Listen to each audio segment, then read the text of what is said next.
How do I stop that? I know what I've got to come out of the YouTube. That's it. It's the old tricks of the trade, isn't it? When you've got it, the YouTube going, the old YouTube, then you can hear yourself coming through the speakers here, which is a bit disconcerting. So I'm going to put that old link up again. I actually wrote some notes for this one. Well, not notes, just a list of possible things to talk about. Obviously, one of them could well be, obviously, things that have been continuing with the miscarriage of justice in the case of Lucy Letby, and obviously the two main developments there being the arrest of the three former managers and this full file being sent to the CPS. I don't know if anybody can hear me. Is my audio working okay? I'm trying to get better at this malarkey. Can anybody let me know if I'm being heard at all? Is anybody there? Oh, hi, Sam. How are you doing there? Hope you don't mind me using your name. I can never remember. You can hear us. I mean, you can hear me. Us. I mean, it's like multiple personalities, multiple Migs. It's multiple Migs. Me, I mean. Oh, cheers, Chris. So, anybody would like to come on to discuss what's been going on, or about other stuff? For I'm Melanistic Marble. So, hi everybody that's here. I was going to do it at 10 o'clock, but then I moved it forward a bit. Shall I put my cam on now? I'm a bit cam shy. Oh, that's good. I'm glad you're doing well there. Yeah, not too bad here. A bit hot. It's been a bit warm, isn't it? Good evening, Chris. Good evening, Melanistic Marble, and everybody else that's listening to the old stream. Every time I start one of these, it feels like the first time I've done it. I get kind of a bit of stage fright. They actually call it the stage thing when you look at StreamYard. They say you got to enter stage or invite somebody onto the stage, so it kind of gets a bit like that. So I've just had my shopping delivered about an hour ago from Tesco, so I'm just having a bit of this it's called Primitivo. Has anybody heard of that wine, Primitivo? From the Abruzzo region, apparently, wherever that is. Apparently it overlooks the Adriatic, according to the bottle. And it's very nice. So yeah, I think I'll put the old cam on. No, I won't do it yet. Anybody want to join and have a chat about stuff going on? Could be about miscarriage, or I did these couple of videos about Palestine action, didn't I? I know that people have got different viewpoints on it, and some very strong views, but I was a bit disconcerted by what they've been doing as far as that's concerned. But I do probably need to read up more about it. And I have been watching some people commenting on it over the last few weeks, doing a bit of reading about it, and watching other people's videos who are talking about it. Anyway, the thing with this is it's really hard to have silence, isn't it? Unless you were doing like a meditation one in which you could have like 20 minutes of. Should we start it off with a 20-minute meditation? That gets me out of a. Melanistic Marble says, I had my groceries delivered today. Pinot Grigio blush with my shopper. I'm not that drunk yet. Shopper. That sounds nice. Pinot Grigio blush. So that is that like I don't know if I'm speaking too loudly. Is the blush, is that the same as a what do you call it? What's that one that's in between red and white? I've forgotten what it's called. Rosé, but not quite a rosé. Is it like a halfway between a white and a rosé? Is it? Forgive my ignorance. I like the Pinot Grigio, the white. Oh, I've had the white one. Oh, it is a rosé. Yeah, lovely. I love the colours of those. Beautiful. That's a lot of things. I like this one's got apparently flavours of blackberry and plum. They all have, don't they? They're not all of them, but It's either that or chocolate and spice or something. But so you had that with your supper. That's lovely. I kind of did as well, although I had my supper earlier. Well, I've had a funny day with eating today. When it's hot, I don't really feel like eating that much. I'll put the old link up again in case anybody wants to talk. Come on, and if you didn't want to talk, you don't have to obviously have the camera on. If you didn't want to, just want to have a chat or share some views about what's going on, either with Lucy Letby. I'm sometimes resistant to use the word case because I don't know. I suppose it's a case. It's a case of miscarriage of justice, isn't it? But it's hard to know what language to use about it sometimes. It's a crime, really, an ongoing crime. Good evening, Tracy, Heaford-Crewe, and thanks everyone for sort of just coming along and on the off chance. I'll start the camera. Anyway, this is me. I've washed my hair especially for it, and I washed my hands and face before I came, as Liza Doolittle said. I watched the there's the good film with Rex Harrison and Audrey Hepburn, isn't it? But it's oh, sorry, I don't want to miss some of the comments before I'm carrying on rambling. The Next Realm says, "Hi, Next Realm. Hi, Tracy. Hi, everybody. Hi, Mark. I've been in work today, but now having a glass of Merlot, and a packet of salt and vinegar's McCoy's. Brilliant." I love salt and vinegar. It's one of my favourite crisp flavours. I haven't had crisps that much lately, but I did get this little shop down the road. They were selling these grab bag, which is like slightly larger size bag, but it sort of reminds me of what the original standard size bag was in the old days. But anyway, they were selling it on the day. Sorry if this is dull, but this is my life. They were, what was I going to say? What was I going with the crisp story? Yeah, they were selling it for 35p, but the full price was like £1.20 or something like that. Thank you, Ruth. Hi, Ruth. And Sam saying, has anyone read Phil Hammond's Private Eye today? Well, I haven't, because not being on Twitter, that used to be the first port of call for seeing those as they came out, and then often a friend of mine, Catherine, would send me and other people would send me a copy of them. But I haven't seen it. Have you read it yourself, Sam? Is it anything? Is it? I'm assuming it's commenting on these recent arrests and the referral to the CPS of this full file of apparently 12 incidents. That's what Chris on Lucy Letby Analysis is saying, that there's these 12 incidents which may not, as he said, equate to 12 separate children, babies. It could be multiple incidents for one that they're looking into in relation to Liverpool Women's Hospital. But yeah, so great to see you all. Cheers. So I've got Merlot in the house, got some Pinot Grigio blush, and this is Primitivo, which is, it's time to get primitive on the minute, time to get a bit primitive. Would you like to say a bit more about? Oh yeah, sorry, Sam, I'm trying to rush you there. So Sam is saying, in relation to this Private Eye article, it's regarding Dr. Dimitrova submitting a formal complaint to CP, or CPS, I assume. Is it CP?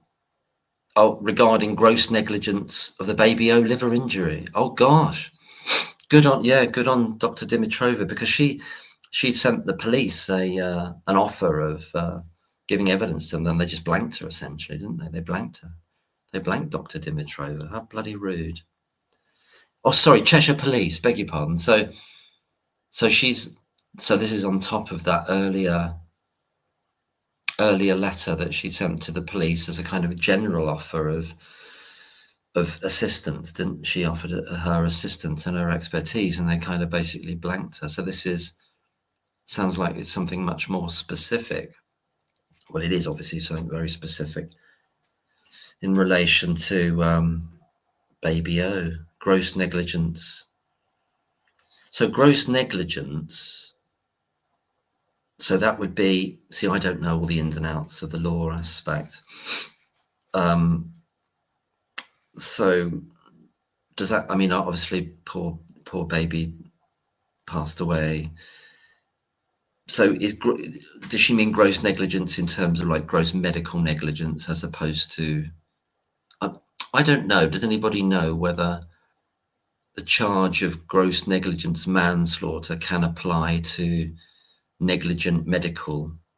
I'm assuming it can, medical error or medical negligence, the manslaughter aspect. I'm assuming it can. If it can apply to the managers, they're trying to make it fit there, then I'm assuming that it would apply there.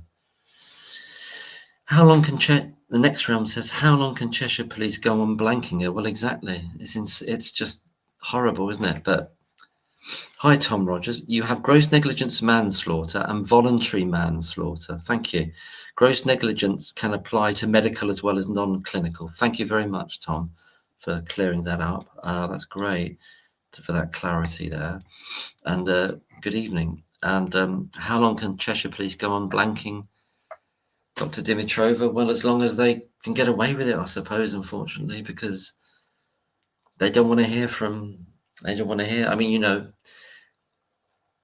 it's not going to happen, but Dr. Shu Lee could turn up on their doorstep, come to the cop shop up there with all the experts from all around the world, and they'd blank them and just say, sorry, there's nobody in to see you. They wouldn't be interested. You know, they're not interested. And they'd say something like, well, you weren't at the trial. just it can't last forever. That kind of willful, just ignorant blocking can't last forever, because people are noticing. You know, Jeremy Hunt noticed, you know, and you don't have to be a fan of any individual commentator, and it doesn't matter really, but they're noticing it's all being and Nigel Farage, etc. You know, wherever people are coming from politically, it doesn't matter, but it's what they're saying. I agree with Chris on Lucy Letby analysis about that. I don't mind what their other shtick is. You know, if they're saying something which is obviously right and fair about this, that it has to be referred to the Court of Appeal, then I think that's right. Tom Rogers continues to say, and thank you for this, Tom, you can also have unlawful act manslaughter. Right. Another category of involuntary manslaughter. So two types of involuntary manslaughter. So you've got the unlawful act one and the negligence one. In order of severity, so voluntary manslaughter, so you can have that in cases where, is it going to be a murder charge or manslaughter, can't you? Where you should have, I'm not sure about the exact definitions there. And there's the negligence, is that, you know, things you omitted to do or you didn't do with enough care, that you've been negligent. But the unlawful act, so that the manslaughter is a result of and linked to, I suppose, the manslaughter that happens while committing an unlawful act. I think that came up with a story or a case, again, I'm not sure what other word to use, of someone that had this speedboat going down the Thames, I think it was, some years ago, and it was a bloke, like some kind of nutter, but he had this young woman with him. I think she died in the crash, and I think because he was acting unlawfully, he didn't have the right to pilot this boat, and he was speeding and all this kind of thing. He caused the manslaughter of his friend or a partner, I'm not sure exactly their relationship, in the course of committing an unlawful act. So perhaps that's that. Ruth says, hi Ruth, says, Cheshire Police assaulted my friend, yet he's been convicted of assault on them. Yeah, that's a classic, isn't it? That's a classic. I've seen that many times when I watch these videos done by people that are called, and they call themselves auditors, and they're all over YouTube, and they go around checking out how police react to filming, filming in public. And there's many cases of assaults on them by the police in which they try to turn it into the other way around, that the police have been assaulted, and it's all on camera. And so what keeps happening is that wherever it happens to be, the local constabulary keep getting fines of 5, 6, 7, 8,000 quid. And so Tom Rogers says the other category being voluntary manslaughter. So voluntary manslaughter or involuntary manslaughter. Well, I suppose gross negligence and unlawful act. So if it were to go all the way with Breary and what he did there, I would assume that would fall under gross negligence, or i.e. his training should have meant that he should have known where to insert the cannula, and the fact that the baby was under these high pressures. Is that right? Are you thinking that, Tom, and everyone else in the chat? It should have been that. There is also corporate manslaughter. A corporate body is charged. And in respect of that, isn't it the case that they're saying that that's another thing that's in the offing, that they started that investigation? Was it in 2023 they started that, or 2022? 2023, I assume. It must be after the trial, mustn't it? They wouldn't have started it before Lucy Letby's main trial. That would be clinical negligence. And Ruth, I'm assuming, and in conjunction with what Tom has said as well, that could include clinical negligence manslaughter, because it has resulted in the death, in this case, of baby O. So what was the original post to do with gross negligence? So there's gross negligence, and then there's clinical negligence. I suppose you can have gross clinical negligence, can't you? So it's not a minor matter, and obviously if it resulted in the death, it's got to be, I'd assume it'd be gross negligence, wouldn't it? And ACL Moss is saying, so I'm saying I agree, clinical negligence, although I don't think anything will happen with Breary or the arrested managers, in my opinion. But what do I know? Yes, well, I'm the same. I don't know what will happen. I've assumed that they might go for it, but Tom Rogers says clinical negligence is an area of civil law involving the civil courts. Oh, right. And I suppose obviously in this case, like, it would be the GMC as well, wouldn't it? Because it might have an impact on their registration with the GMC. Is that right? Or if somebody's a nurse with the I've forgotten the initials now, the N something. What's the nursing body? The NMC, no, MCA. I'm forgetting things. Nothing to do with manslaughter, which is a criminal matter. Right. So is it possible, though, that you can you have can you have two things happen? Can you have NMC? Thank you. Next round. Can you have the civil matter going through, but then also it turns into a criminal matter of criminal negligence? Is that possible? So GMC, that is disciplinary regulatory law, again, not related to negligence. Ah, right. So the GMC wouldn't be related to negligence. Right. I would have supposed, again, not knowing, but negligence is not a disciplinary matter, not typically anyway. Oh, really? I'm surprised at that, because I would have thought it.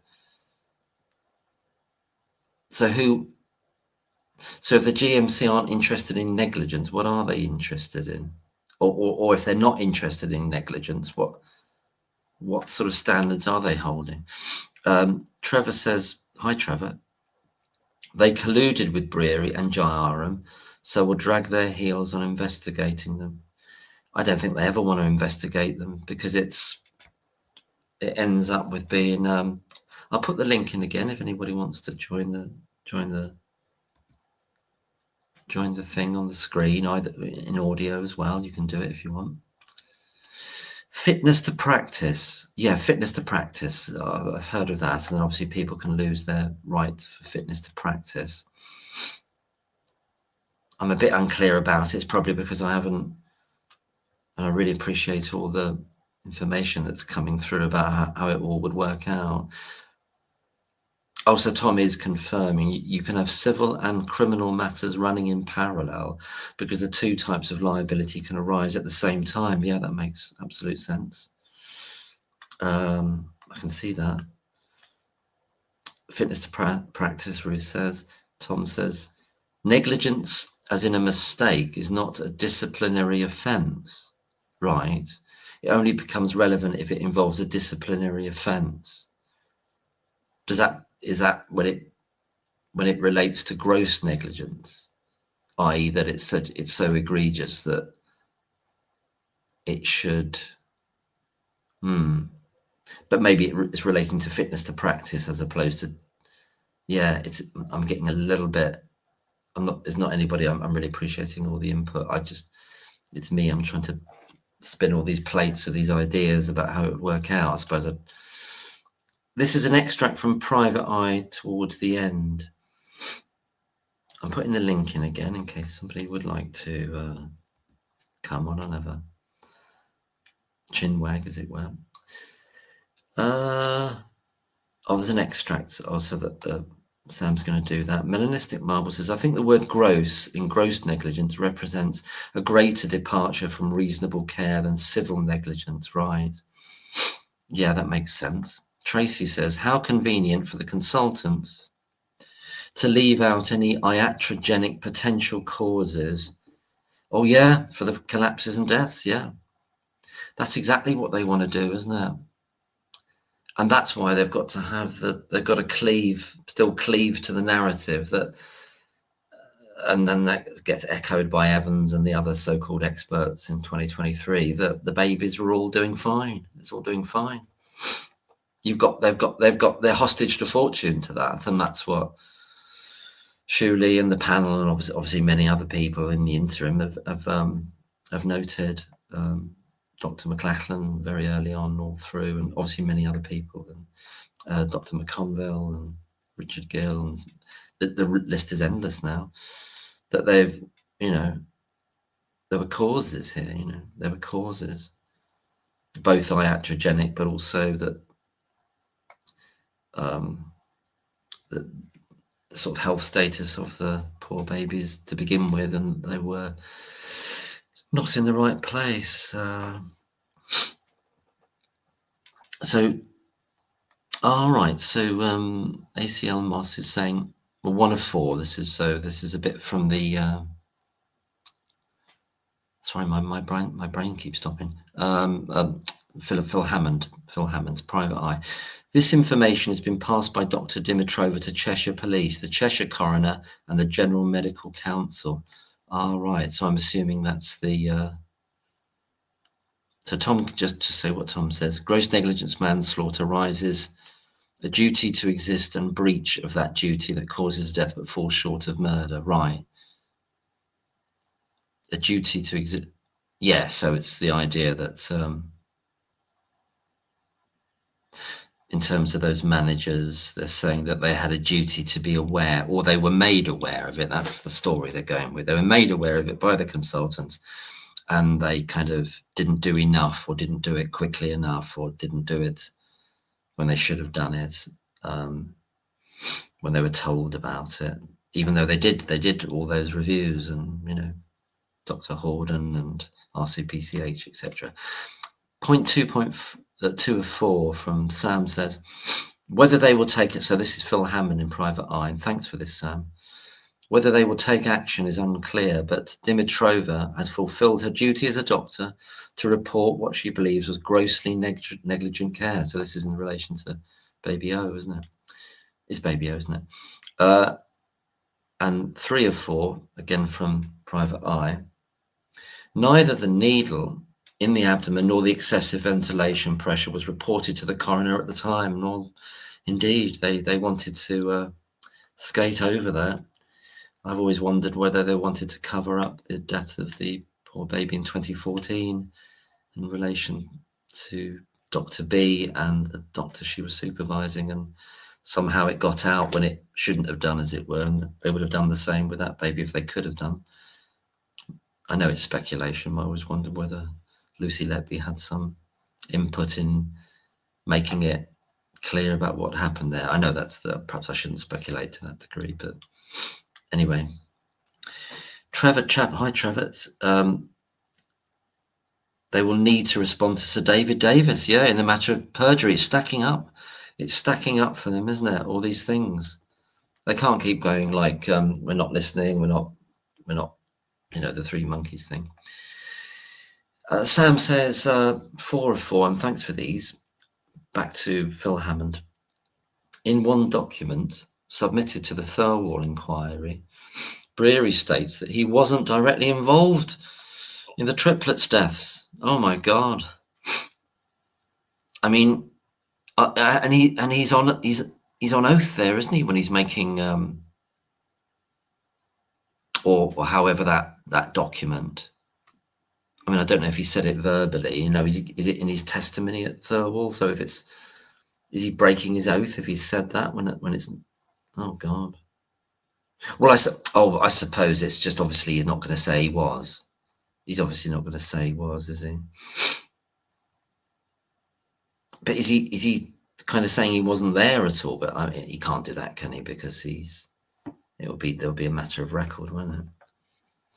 Tracy, hi Tracy, says I was looking for anything that could lead to potential new charges. Yeah.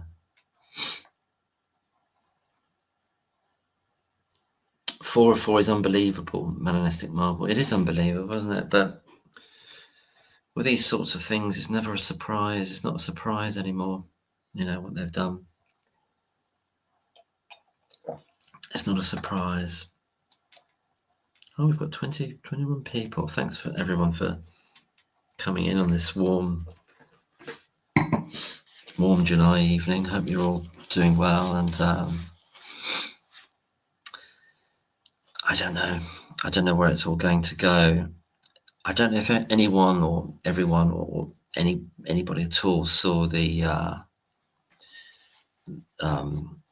Lucy Letby analysis put up the conversation he had with Richard Gill, Professor Gill, as a separate standalone video. And they were talking about these matters, and they were saying, I think, I'll say Chris for Lucy Letby analysis, because I think a lot of people are using the gentleman's name and doing amazing work, isn't he? Incredibly detailed work, and obviously he gave a talk at the meeting in Hereford. I know Tracy, but please don't worry. I understand. Yeah, Chris is great, isn't he? And any other time you feel like it, and you can just come in on the audio if you'd like to. But I'll keep going and rambling. But I'm maybe admit a bit rambling here and there. He is great, but the kind of consensus, well, not consensus, the kind of idea I think they seem to have, both Professor Gill and Chris, is that they're not going to take the chance of, well, if I remember correctly from that discussion they had, is that they're not going to, how could the CPS go for these charges when they know that they'll have all these experts ranged against them, and that's why Mark McDonnell has been very robust in his response and said, okay, but kind of basically a message of bring it on, wasn't it? Bring it on. Hi, UK Patriots. 2G ever. Is it 2G? I'm sorry if I'm pronouncing that wrong. Patriots 2G ever. Or Eva, it could be. Obviously, I know you from the comments, and lovely to see you as well. He's done. I think that was the third conversation they've had with Richard Gill, and they're very interesting to see how they tease things out, coming from slightly different viewpoints. Oh, as in like forever, as in together. No, brilliant. I got it. Patriots to GF forever. Yeah. Oh, together. Oh, together. I got it. I finally got it. Together. Yeah, I got it. Yeah, nice one. Yeah, brilliant. Bit slow today. I need more. I need to drink more. Then I got it straight away. Patriots together. Yeah. But yeah. So the vibe there was with Chris and Richard was that, well, then they're not going to bring. They arrested these managers, but they're not going to charge them, because I think that's what they were kind of agreeing. But the way I'm looking at it is to arrest them and then not charge them. That backfires against the police and the CPS, doesn't it? That backfires against the original story, doesn't it? Because it's like an admission that they can't do it. It's kind of an admission of, well, why did you even arrest them then?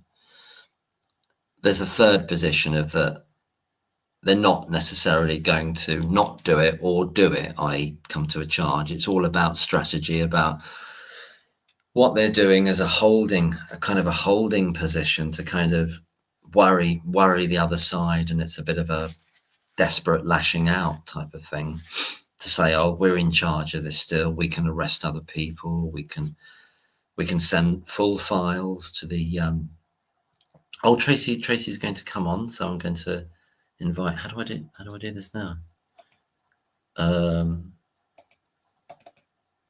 Oh, add to stage. So hi Tracy, you're on the stage thing. Hello, Mark. Hi, lovely to hear you, and lovely, thanks so much for coming on. Don't know whether I'm brave enough. Yeah, I know. I feel the same a bit, because I had a bit of a break from doing it, and it is a bit. So I'm just going to also refer to the chat. So Next Realm says Tony Chambers won't hold any punches. I'm sure of that. Yeah, they've got to protect themselves, haven't they? But what strategy they use? How do you think? What do you think about that, Tracy? Do you think about the whole managers aspects of it? Sorry about that. No worries. I've been sneezing a lot as well, because got this hay fever. What was that? It was to do with, I was just wondering whether what you thought about the whole arresting of the managers aspect of it, what their game is, the police. Who knows? It's hard to know, isn't it, really? It's hard to know whether it's just... They did what they thought was best. They held the internal review.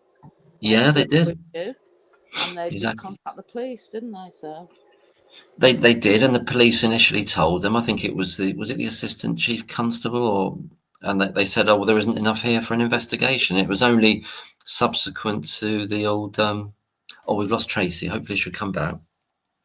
Getting all this wine over me mush. So I was saying to Tracy, it was only subsequent to JRM piquing their interest, as he called it. I click on, oh yeah, add to stage. That's how I do it. I'm forgetting how to do it. Oh, you're back. You're back in the room. You're back in the room. Fantastic. I've never done this, I must admit. No, I know. It's a funny thing. I'm not sure I've done it with anyone else's. Have I done it on anyone else's stream? Maybe a couple of years ago I did it, but I was a bit, yeah. It's a bit unusual, isn't it, really? Because it's kind of going out live and stuff. So yeah, it's just, what were we saying about that? Yeah, they did. I'm not sure how they can take it all the way with those managers at all in terms of charging them. I think they're making a rod for their own back by trying to do that. It's not going to work. But then why do it then? Why do it and then have the embarrassment? Then have the obvious problem of them not doing it, not being able to follow through. They're embarrassing themselves whichever way they go, though, aren't they? They are. They're stuck in that. They're absolutely stuck in that now, and they haven't got the they haven't got the honour or courage to sort of to do the right thing, really, because it's just so huge for them. I'll just read out a couple of the points being made in the chat. So Next Realm says Tony Chambers will be fighting Marble on bail. What's the marble? Sorry, I'm Marble on bail. Could you let me know a little bit more about that, Ruth? Sam. Oh, sorry, marble, melanistic marble on bail. Sorry, yeah, I got it. Ruth saying Lucy was a student in Liverpool. She would have been supervised the whole time. Exactly, yeah. Although I don't know if you think this as well, Tracy, and everyone else in the chat, that they were looking at two periods of time. One of them is that they're to do with this extra training, and then one of them was in 2015, wasn't it? In December 2015, I think, or something. Is that right? The training was in 2015, wasn't it? Yeah, there were two separate periods of training to get this extra ability. The extra qualification. Yeah, the extra qualification. So, so she had become a fully fledged nurse by then. She was just getting extra, wasn't she? So, but as Ruth is saying, I'm sure she would have been supervised. So that gives the police and the people bringing this stuff up a further problem that, well, how come it wasn't spotted then, you know? Does anyone know if it is Dr. Yoxall that's providing Cheshire Police with the information? I don't know. There's some talk about it, isn't there, that it's Dr. Yoxall?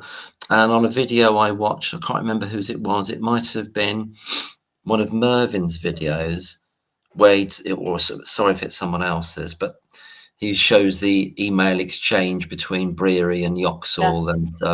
And Yoxall says, "Oh, do you think you've got another Beverly Allet?" Isn't it? Yeah, that's a bit grim, isn't it? That exchange.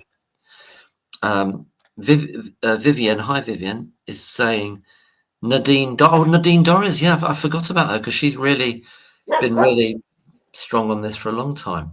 Nadine Dorries says they can't be charged until the CCRC report a retrial.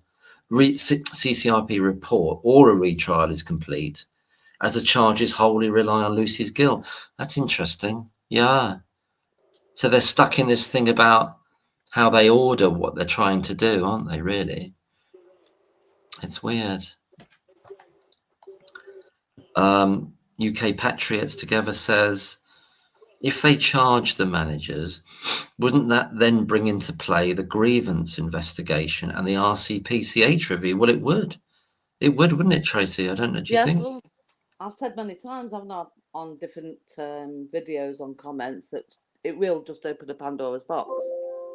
It will, and how are they going to control?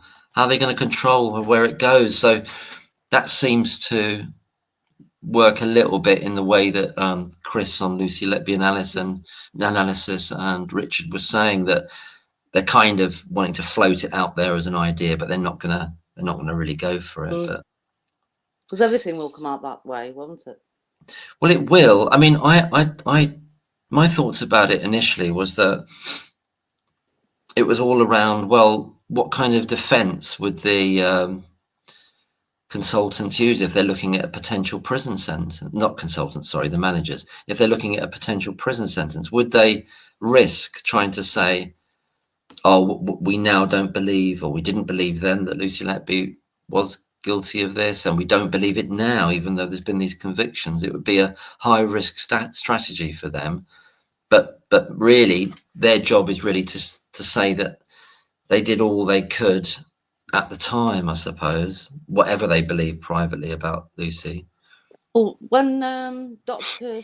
Gilby was going to take up the post, was it Tony Chambers and Ian Harvey who commented saying that the paediatricians couldn't accept that they weren't the best? So when things didn't go right, they looked for someone else to blame. Yes, I think that's right. They weren't. Yeah, they couldn't accept that they weren't the best. Yeah, that's right. That definitely rings a bell. And then this Dr. Gilby comes in, and I believe this is right, that she really is full on behind the consultant straight away. Almost. She thought she had problem consultants on her hands, and then decided to back the consultants. She went that way, yeah. She jumped that way, didn't she, with the consultants? And then I think it was within just over a year she was kind of saying she's been pushed out herself because of bullying or something. So that was a bit of ironic, really. I can't remember who she said was bullying her. Maybe somebody on the.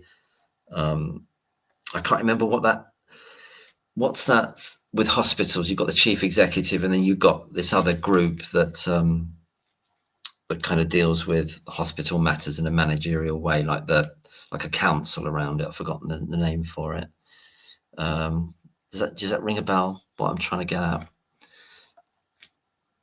It's not chief executive. So the chief executive, and then you've got this other kind of monitoring group around each trust. Somebody will know.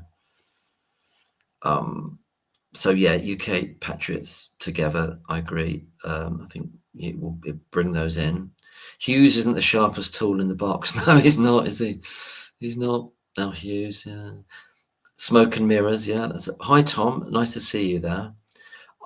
Tom says, I have a bad feeling. I've been watching some of Tom's videos, excellent videos on his channel of late, and some recent ones he's done. A great channel. Tom says, I have a bad feeling the managers will be offered a deal to plead guilty to a lesser offence in return for a public statement on Lucy Letby's guilt. Yeah, it could work that way. Gosh, yeah, and that kind of goes into that whole area about, are they going to be in total self-defence mode and really looking out for themselves when the hammer's potentially about to drop on them, and could they be lent on in that way? So Tom continues, and they will probably be advised to take it, yeah, i.e. by their legal counsel. What do you think about that, Tracy? I'm sorry, I was just sorry, Mark. I was just trying to read the comments as well. Oh yeah, no, absolutely. Oh, Jonathan's here as well, so I'm going to add Jonathan to the stage. Yeah, it's just what Tom's saying about. Hi, Jonathan. Lovely to see you. Nice to see you there. Oh, it's fantastic to see you. Oh, lovely to see you. And Tracy's here as well. Brilliant. Great. Yes, it's been a little while. I've grown old in the interim, but I think we all have. But a little bit. But except present company accepted. But Tom's saying this about, could the managers be lent on to sort of like go with the story in order to protect themselves? I don't know what yourself, Tracy, and Jonathan think about that. So I've been following this. I've been just trying to get signed in, but yeah, no, sure. This is all very much my stuff. I mean, this is all a load of total nonsense, complete nonsense. I mean, the gross negligence manslaughter. I mean, the level for that is so high that there is absolutely no chance whatsoever that the managers will ever be found guilty of that. Everybody's saying that this is just Hughes trying to cover his tracks. It's complete nonsense. There is absolutely no chance whatsoever that they're going to take this forward. They've simply put it forward to try and combat the ever rising tide against Operation Hummingbird. It's just ludicrous. Yes, that seems to be in alignment with what Richard Gill and Chris on Lucy Letby Analysis was saying, that they're unlikely to be able to do it. And but if they did do it, I suppose Tom's saying, they're trying to strategize their way forward and trying to get them weirdly on side by saying, we'll give you a lesser. But I don't think those managers would want to plead guilty to any offence, would they? Well, they won't. They'll just get good lawyers in. The good lawyers will say this is nonsense, and if they get good lawyers, obviously poor Lucy didn't get good lawyers, but if the managers get good lawyers, they will just deal with it, and they would be completely mad to go to court. I mean, they would be absolutely mad. They'd be ripped to shreds. It shouldn't get to court. They will not have enough evidence, or whatever they have. The bar is so high for gross negligence manslaughter that you simply cannot. You can't bring it trivially. There's got to be immense evidence that they were directly involved at a quite phenomenal level, which the police are simply not going to be able to achieve. It's ludicrous. No, they're not going to be able to achieve it, and they also can say, as Tracy was saying earlier, and other people in the chat was saying, and that they took all these different steps to look into RCPCH, Dr. I'm forgetting some of the names, the Dr. Horden, and then the subsequent pathological neonatologist, wasn't it? Pathologist, sorry, neonatal pathologist. I forget her name now. Dr. McPartland. McPartland, thank you very much. I'm a bit rusty with the names. So, Lynn, hi Lynn, is saying here in the chat, the barrister, thanks for that, Tracy. The barrister who's representing the baby's parents indicated there was a lot of evidence from Liverpool Hospital, other than the displaced tubes while Lucy was there. This was at Thirlwall. Gosh. Well, there isn't. I mean, this is Richard Baker. I mean, he's embarrassing himself. I mean, he really is. I mean, I would not be working with him ever again. I've actually said to solicitors, if ever I had to work with people, I would not be working with him, because I mean, the statisticians have literally said that what he said at Thirlwall was total nonsense, and no barrister should stand up at a public inquiry and say things which are complete nonsense. I mean, this movement of the tubes again is just it's ridiculous, absolutely ridiculous.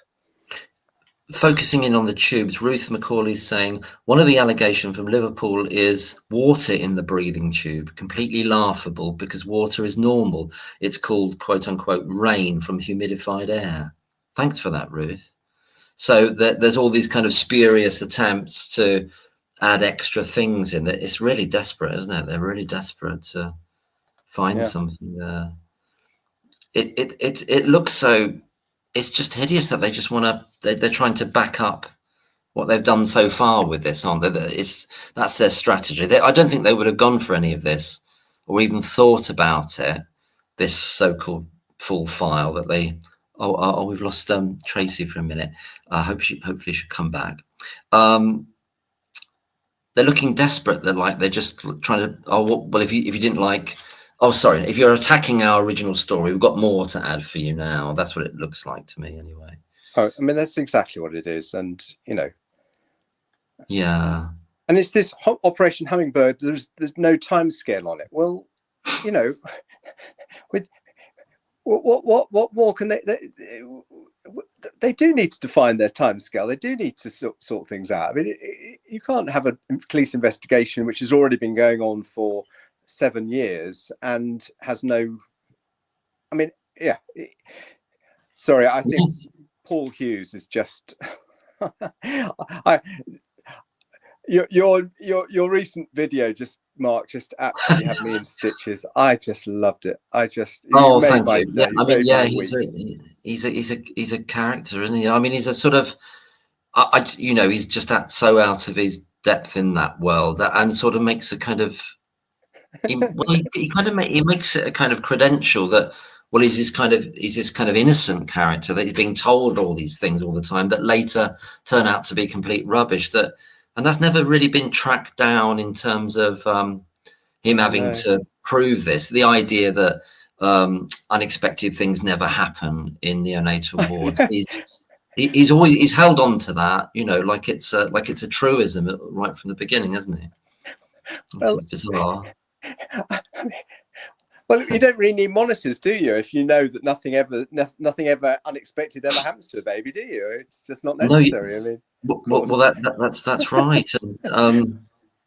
Also, the next realm says, yeah, because Breary worked his sick magic on Gilby as soon as she took the job at COCH. So that's when Dr. Gilby came as the new chief executive. Then they all got sort of got on board together. So that was in 2018 that happened. I think they'd pushed out Chambers and Ian Harvey across 2017, hadn't they? I don't know if that's right. That's something like that. I think that's the kind of time frame. Lynn's saying, Tom, they famously do bargaining, making deals. This is with regard to these managers in a potential court case. I find this worrying too. There was a veiled threat at Thirlwall, I think. But Jonathan and everyone else in the chat as well, obviously, and anyone that's listening, you know, that the managers can defend themselves if it came to a case. Let's say it did. They can defend themselves without necessarily saying that they now believe Lucy is innocent. They can do that, can't they? Because they can simply say, "Oh well, we're not contesting that, but we are simply saying that we did everything we could at the time, and we did everything that we ought to have done, and we weren't negligent." They can opt that. Well, I think so. I mean, line. It all depends on what the allegations against them are. That's what it all depends on. And then it all depends on having good barristers to defend you. And, you know, indeed, I mean, the terrible thing, I mean, how Lucy's barristers allowed her in court to say that there had been insulin poisoning, but it wasn't her. I mean, that is criminal. That now we know that clearly her defense did not do enough or even remotely enough research into insulin stuff, which is now I actually went to Colin Norris's appeal. I actually went to the court. Oh, did you? Yeah, gosh, yeah, that was sad that he didn't work. God, it was very harrowing. It was very. Oh, I bet it was. Harrowing. Oh gosh, if you can tell us about something about that, that would be really helpful. Well, I'll just before we do that, because when I joined, you were asking about the GMC and the difference between about what the GMC role is and negligence. Do you want me to explain that to you? Yes, please. Tell me what you want me to explain. Well, it was just I mean, I because I'm not in that world at all. It was the idea of whether it's Tom Rogers was making distinction between civil matters and criminal matters, and whether gross negligence, when it becomes manslaughter, when is it a disciplinary matter in terms of negligence in respect to the GMC, for example. Well, I did a huge amount on this many years ago, and I did my medical law degree. So negligence is what I do most of the time, and that is not often disciplinary. So people can make a mistake, do something which is below a standard expected of a doctor, but doesn't necessarily mean that they are, that their practice generally is so bad that they need, that they are a danger to the public. So, I mean, obviously, if somebody had lots of negligence claims, one would start to worry about them. But every doctor now and again will have a negligence claim. In a long career, most people have at least one or two, but that doesn't mean they're dangerous doctors. The GMC get involved when it's a matter of fitness to practice. So most of that is around dishonesty, sort of not, I would say criminal, but sort of fraud, or if a doctor's involved in that sort of thing, or they're sort of alcohol, drugs, so sort of verging on criminality. But effectively, the GMC are there to decide whether a doctor is fit to practice, and if they're not fit to practice, to impose a restriction on them, albeit total restriction in the most severe cases. Sometimes a restriction may just be that they can continue to practice, but under certain conditions and being supervised, and a time limit on that. So that's that. Then, but sorry, I sort of launched into it because I feel so strongly. No, really, please. But gross negligence manslaughter is very, very serious negligence. So it really does have to be the word used is reckless. It's a sort of recklessness of negligence, where that shows sort of disrespect for life, effectively, that sort of level. And so that's really why I can't believe that Chambers or the other manager is going to come anywhere close to achieving that bar. So can I just ask you in respect to that, because earlier in the conversation I can't remember who was saying everything now, thinking back, but it was in relation to Dr. Dimitrova's letter to Cheshire Police, stating that there was an issue of gross negligence in respect of, I'm not sure exactly what the phrase was used, in respect of Dr. Breary and baby O's as a criminal. I mean, obviously, as she's reporting it to the police, this is looking into a criminal matter rather than the GMC, isn't it? So that I don't know what you think. Is that the liver? Is that the? Yeah, that's the one with this over high level of aspiration, and then the cannula in the wrong place, and the liver. That went into the liver and caused the bleeding. Yes, laceration. Yeah. Well, and what I would say with that is, if Breary did that, one, he'd have to have a very good reason. Now, as a doctor, I can't actually see why you would stick a needle right into an abdomen without an ultrasound guidance or anything like that. That would seem a pretty dangerous thing to do anyway. Yeah. But what I think is where I think he could be in serious trouble is because, well, firstly, he did it, and it took people like Richard Taylor to actually identify it. So it didn't seem to be identified in the trial, or I don't know whether Michael Hall identified it and would have brought it up if he'd been called. But it certainly never. Well, of course, it didn't come up in the trial because they were saying that Lucy Letby. But if Breary knew he'd done that, which Richard Taylor when he was interviewed at the press conference, he said that it was absolutely unimaginable that Breary didn't know that he'd punctured the liver and caused a lot of bleeding. If he did that and didn't put his hands up and admit it, then I think that would be close to gross negligence manslaughter. But what is absolutely, totally, utterly and incredibly unforgivable is then to accuse one of your nurses of murdering a baby when you know that you were the cause of the death. Yes. That really is to accuse another member of staff of damaging the baby's liver, brutally assaulting that's what came up in court, that Lucy Letby had actually assaulted the baby and caused the liver damage. And if we now know that it was Breary who did that, well, I mean, that is heinous behaviour, which would be at the level of criminality, in my opinion.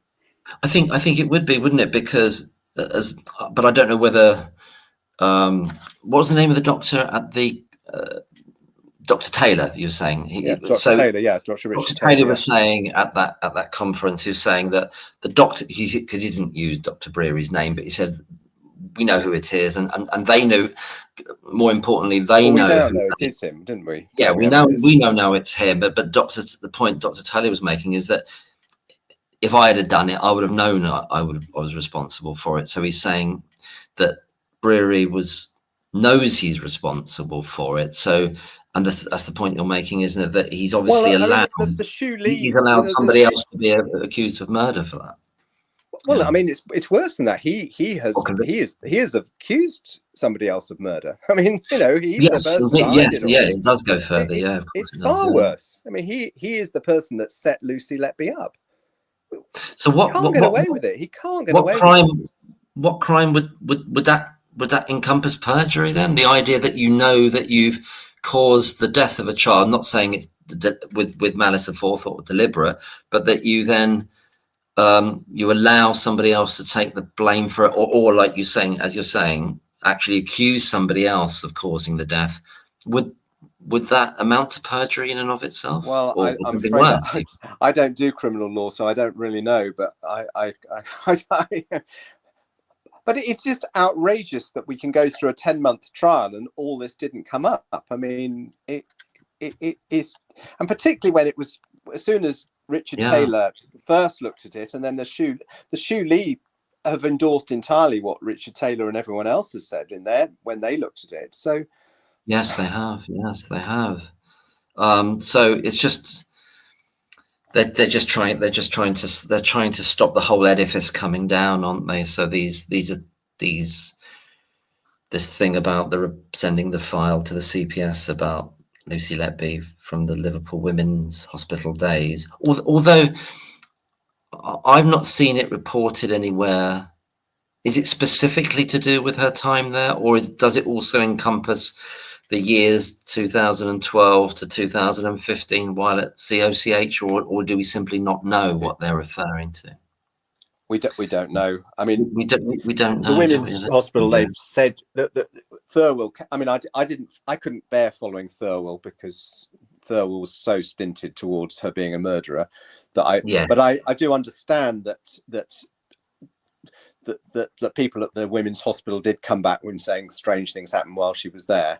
Now, so probably they found something there, and I hope they don't bring this fiasco of the tube, the moving of the 60 times greater whenever Lucy Letby was on shift. I mean, it's just, I think the statisticians literally, when they heard that, they just said, yeah, that is so stupid. We're not even going to bother to look into it. That's right. Yeah. When the Casey, when that chap Baker, when he was saying that, I remember the day when I used to be on Twitter then, and it was being torn apart on that very day, you know, that they didn't. Yeah. He didn't. I don't think he revisited it after that, but I think he realised that it wasn't going to stand without a lot of comeback on that, pushback on him. You know, he's meant to be a very clever bloke. I mean, he's made an utter fool of himself. I mean, he really has. I have no respect for him now at all. I used to respect him as a barrister, but I have absolutely zero. I really wouldn't ever work with him if I was asked to. Never. Just sorry if I can't get to everybody's comments and everything. So Tom's talking in relation to what we were just saying there about the tubes. So Baker's claims at Thirlwell about the tubes was, and goes on to say, X% were dislodged on Lucy Letby's shifts, but the general rate per baby was Y%, whatever that was, where Y is the units of per baby per nurse instead of actual events. I need to. Right. The bottom line is it's complete nonsense. Whatever the bottom line is it rubbish. Thanks for that, Tom. That's so. I'm trying to understand that. I'm not really good at the old maths side of things, but X% were dislodged. So Baker's saying this percentage were dislodged on Lucy's shifts. But the general rate, so there's a higher rate on non-Lucy Letby shift. That's Y. Where Y is the units of per baby per nurse. Per baby per nurse instead of actual events. I'm going to have a little think about that. I'm just going to pop out a second. If you please hold the fort for me. Shall I entertain everybody? Yeah, please. Yeah, good. No, I'm going to put the light on as well. It's getting dark. But anyway, I'm back. Thanks, Tom. Yeah, it's me. It is. I just can't work. So why is the units of per baby per nurse instead of actual events? Is that does it amount to that? What Baker was saying is just that they can't stand it up, basically, in terms of these percentages of alleged extubations. I'm not sure how they can do it, and other people have said that Lucy Letby was being supervised all the time there as well. But I don't. It would be, and I mean, she was a very junior student nurse. I mean, they're not able to do whatever they like on the neonatal unit. I mean, student nurses are, incredibly well supervised. She wouldn't have been left alone with any babies, I wouldn't imagine. I don't know.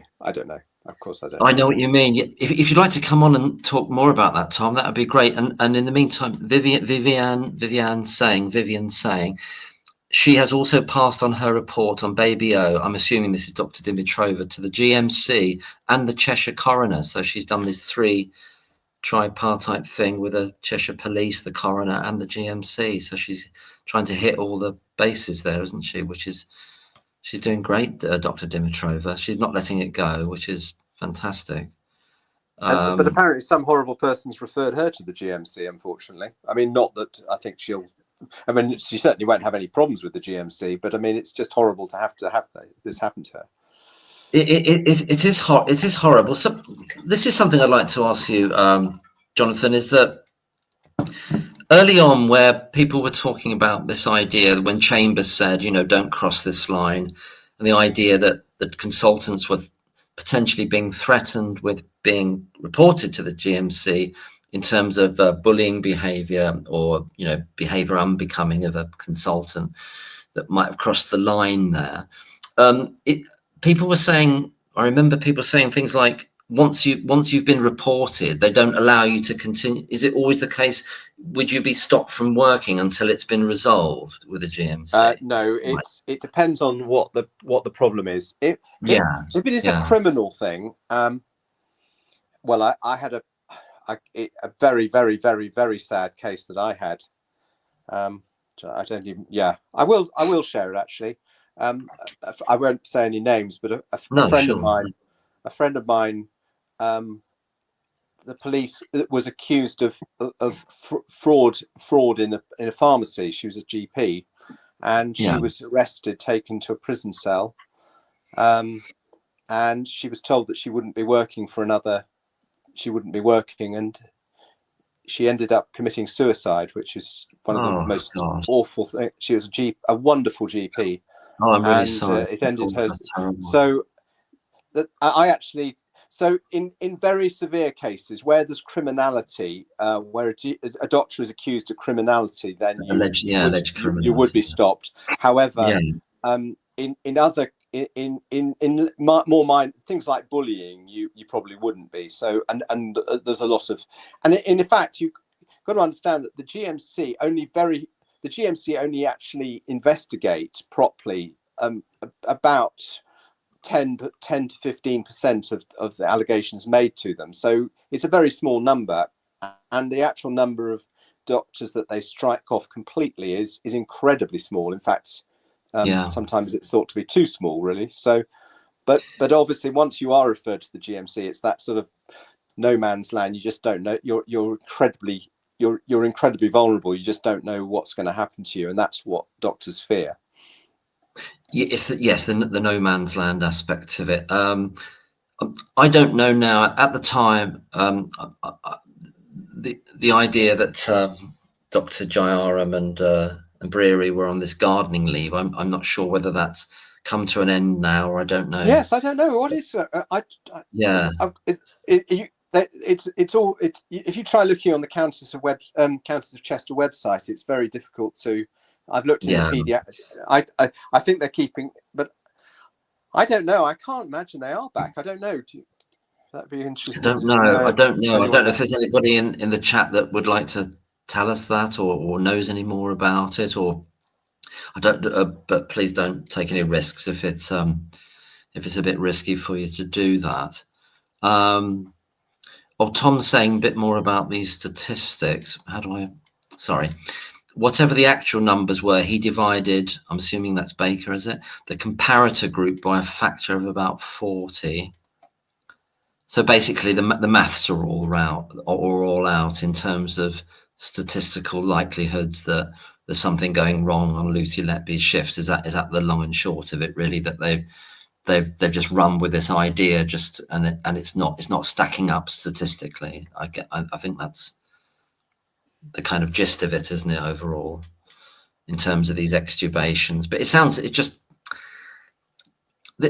it's always bothering me, this thing about Evans's 25 and possibly another 25 cases that Cheshire Police never get back to him about, and some of them may include some of these alleged extubations caused by someone else, i.e. Lucy, that he's claiming.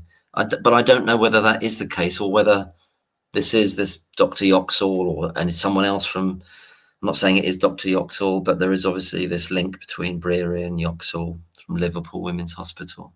What I'm saying is, in this full file that Cheshire Police have sent to the CPS, is it more of Evans's stuff or not, or is it a mixture? Do we know? I don't think we know, do we, in terms of the source? I've no idea. I've no idea. But if they brought another case against Lucy. Well, actually, I was saying they probably would bring cases where they didn't need new expert witnesses. But, I mean, there would not be Sandy Bowen and Dewey Evans would not be involved anymore because they're so toxic. They wouldn't find any experts who would corroborate. Can't believe. Well, that I assume they wouldn't, and if they can't, then this is my confusion with the idea of why would you set yourself up to fail, as it were, by sending this file to the CPS if you knew it was going to either get knocked back, or that if you tried to take it to trial, it would fail. That would be like shooting yourself in the foot, and you'd know strategically that would be for trying to get into their heads, as it were. As I know it's difficult, but they're not really sure what they're thinking. But they just want to win and stay winning, don't they? I think. I think they've just done it. They want a headline, and then we'll never hear any more about it. I don't think we're going to hear any more about it. I just don't think we are, because I think that's what's going to happen. I think you're right, and they can buy them time, and it can try. They're trying to, in a very clumsy way, I would say, trying to affect what they realise is that the narrative, not having about to change, but it has kind of it's tipped over, really, isn't it? Into when you've got Jeremy Hunt, David Davis, Nadine Dorries, and so many other people commenting on this, as well as all the medical. Apparently Nigel Farage did as well. He was in the Sun, yes, apparently. He did. He absolutely. I did read some articles about that, and he's come out, with that caveat saying, I'm not saying she's innocent, but it does need to be looked into. I think it's spreading, isn't it? The idea that, well, how can all these other actual world-class experts be so wrong, and why would they be saying this? Why would they be doing this? And they're not doing it for they're certainly not doing it for money. So they're doing it out of honor, really, aren't they? There's a question for you here, Jonathan. Mr. Moore, are you getting any backlash in your profession for supporting Lucy? Well, I'm a GP, and I do expert witness work. I don't care. In fact, I haven't had anything at all. Actually, I'm not on any social media. I've always kept right away from that. Good idea. But I went to Carl's Ponders End meeting on the 28th of June. I went to that. Unfortunately, the actual meeting was a bit of a was unfortunately a bit it ran very, very late, and almost nobody came. But Carl did a wonderful speech. He did a wonderful speech as usual, which was on, and he got it on YouTube, obviously. And I met some wonderful people there. It was great. Met some really lovely people. Always meet new people.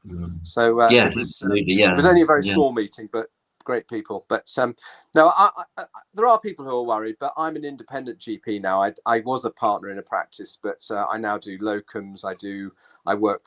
I sort of have a portfolio career. So I don't. I in many ways, I'd love somebody to try and challenge me.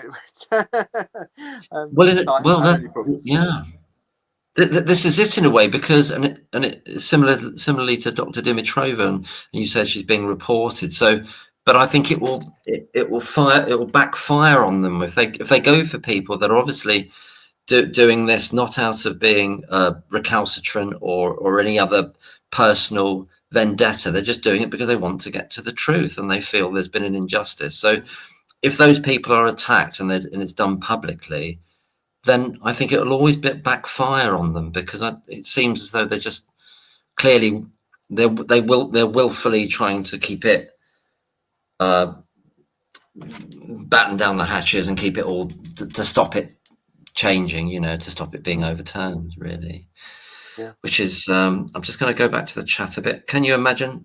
UK Patriots together. I think Breary knew what he'd done. The mother said when Dr. Oliver Rackham turned up, Breary stepped back, leaving Oliver and Lucy doing CPR. What does that tell you?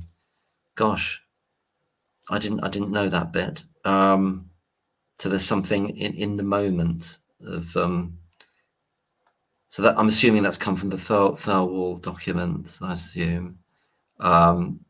So the mum's the testimony or document through Thirlwall. Thanks for that. Marcus from Hearts. Hi, Marcus. Can you imagine knowing that an innocent girl is in prison for something you did? I hope the guilt is tormenting him. Well, yeah, it should be tormenting him, shouldn't it?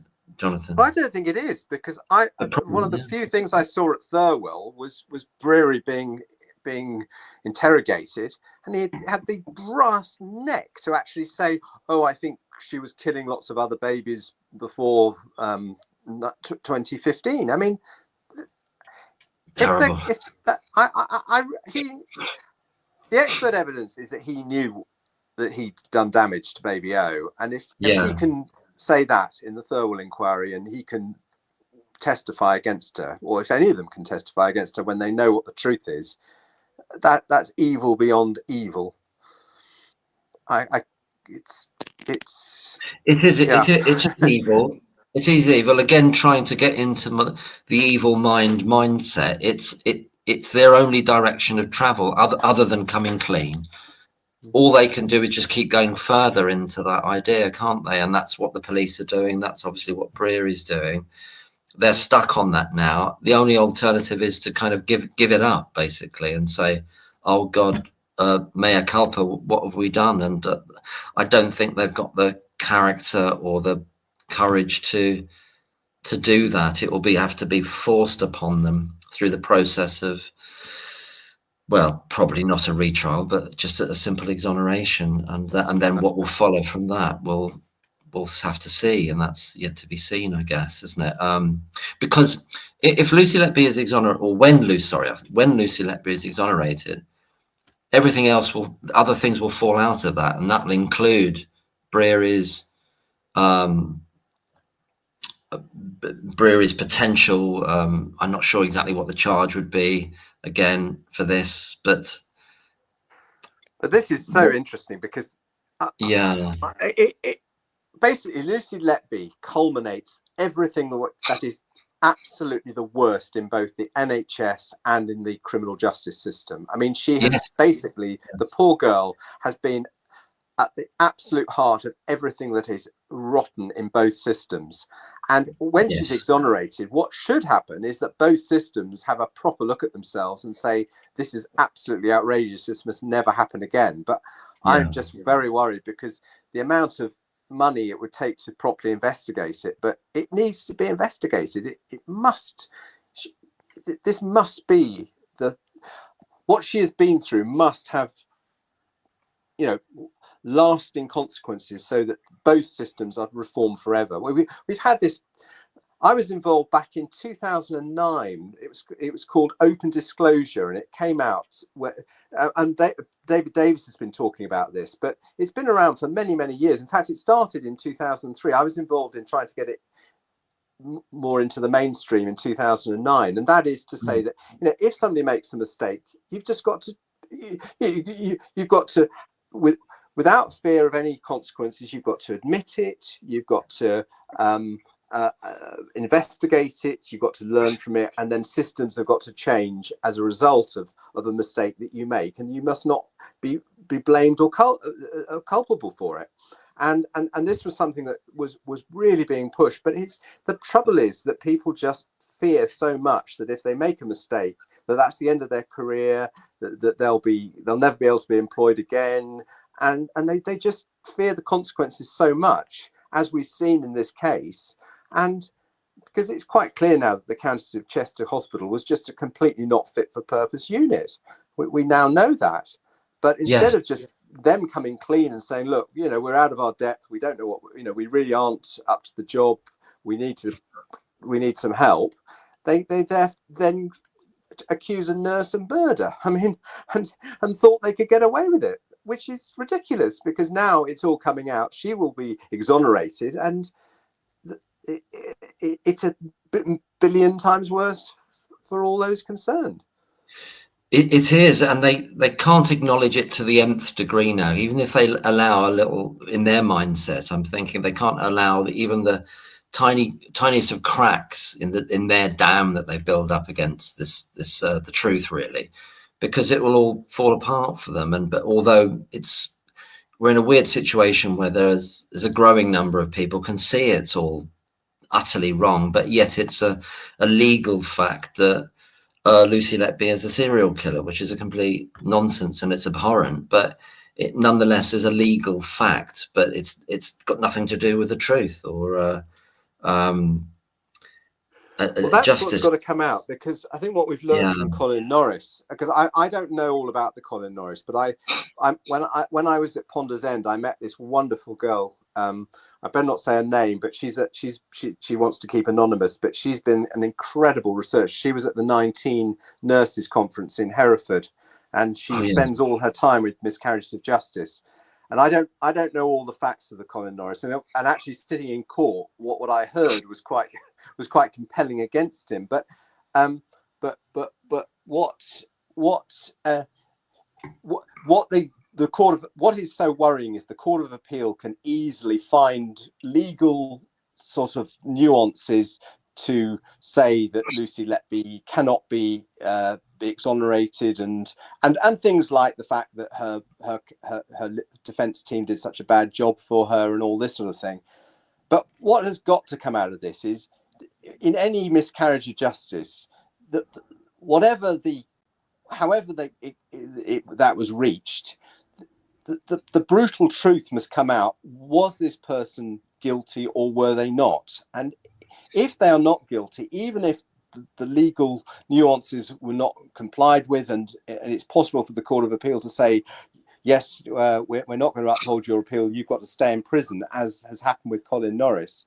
But that must not happen with Lucy Letby. And poor Colin Norris really doesn't have all the sort of the background. I mean, it was very sad in court, because I sat in court. My great friend David Carter, who's a great fan of yours, Mark, him and I, we went together, and the two of us, and there were only about 3 or 4 other people in the public gallery, and this is a huge case, and yet there was nobody there. And the poor guy, I mean, it was so sad seeing he wasn't allowed to come to the court. He was up in his Scottish prison, and he was by video link. Yeah, right. And the poor guy, he couldn't. The video link wasn't working, so he couldn't hear what was going on. He just sat there, a lonely figure sitting in this prison room, while everything was going on around him. And it was just so sad. It's so sad. It does sound. I know what's happened. Yeah. Oh gosh, yeah. I mean, I did watch the documentary, one of the main documentaries about that, and they did interview one of the original jurors and put it to them that had they known what this an alternative expert point of view with regard to insulin, had they known that when they were deliberating, would they have made a different decision? And the guy says yes, he would have done. But that channel run by Anna, I'm sorry, I can't remember her second name, called Spoken Injustice. I think she spoke at she was at the 19 Nurses meeting in Hereford. And she covered that as well. And she was recently talking about the Colin Norris appeal, and just this simple fact that in their decision to refuse his appeal, well, not refuse his appeal, but just deny it essentially, or to say that he's not going to be exonerated, is that the system maintains that they're not a court of justice, they're a court of law, and that's their get out, is that as long as they can finesse this answer to say, well, everything was done legally correctly, we're not interested whether, we're not saying that he's not, they're not even saying that he's either guilty or not, but he was judged to be guilty at an earlier point in time, and that's good enough for us, as long as the legal boxes were ticked, as it were, in terms of process was adhered to. As long as the framework was adhered to, and that there's and as Anna from Spoken Injustice says, that's got to be radically changed as well, I think. Would you agree with that in terms of? Oh, that is the crux of it. That is the whole point. Yeah. Because if they're wasting their time, if it's only about legal process, and that,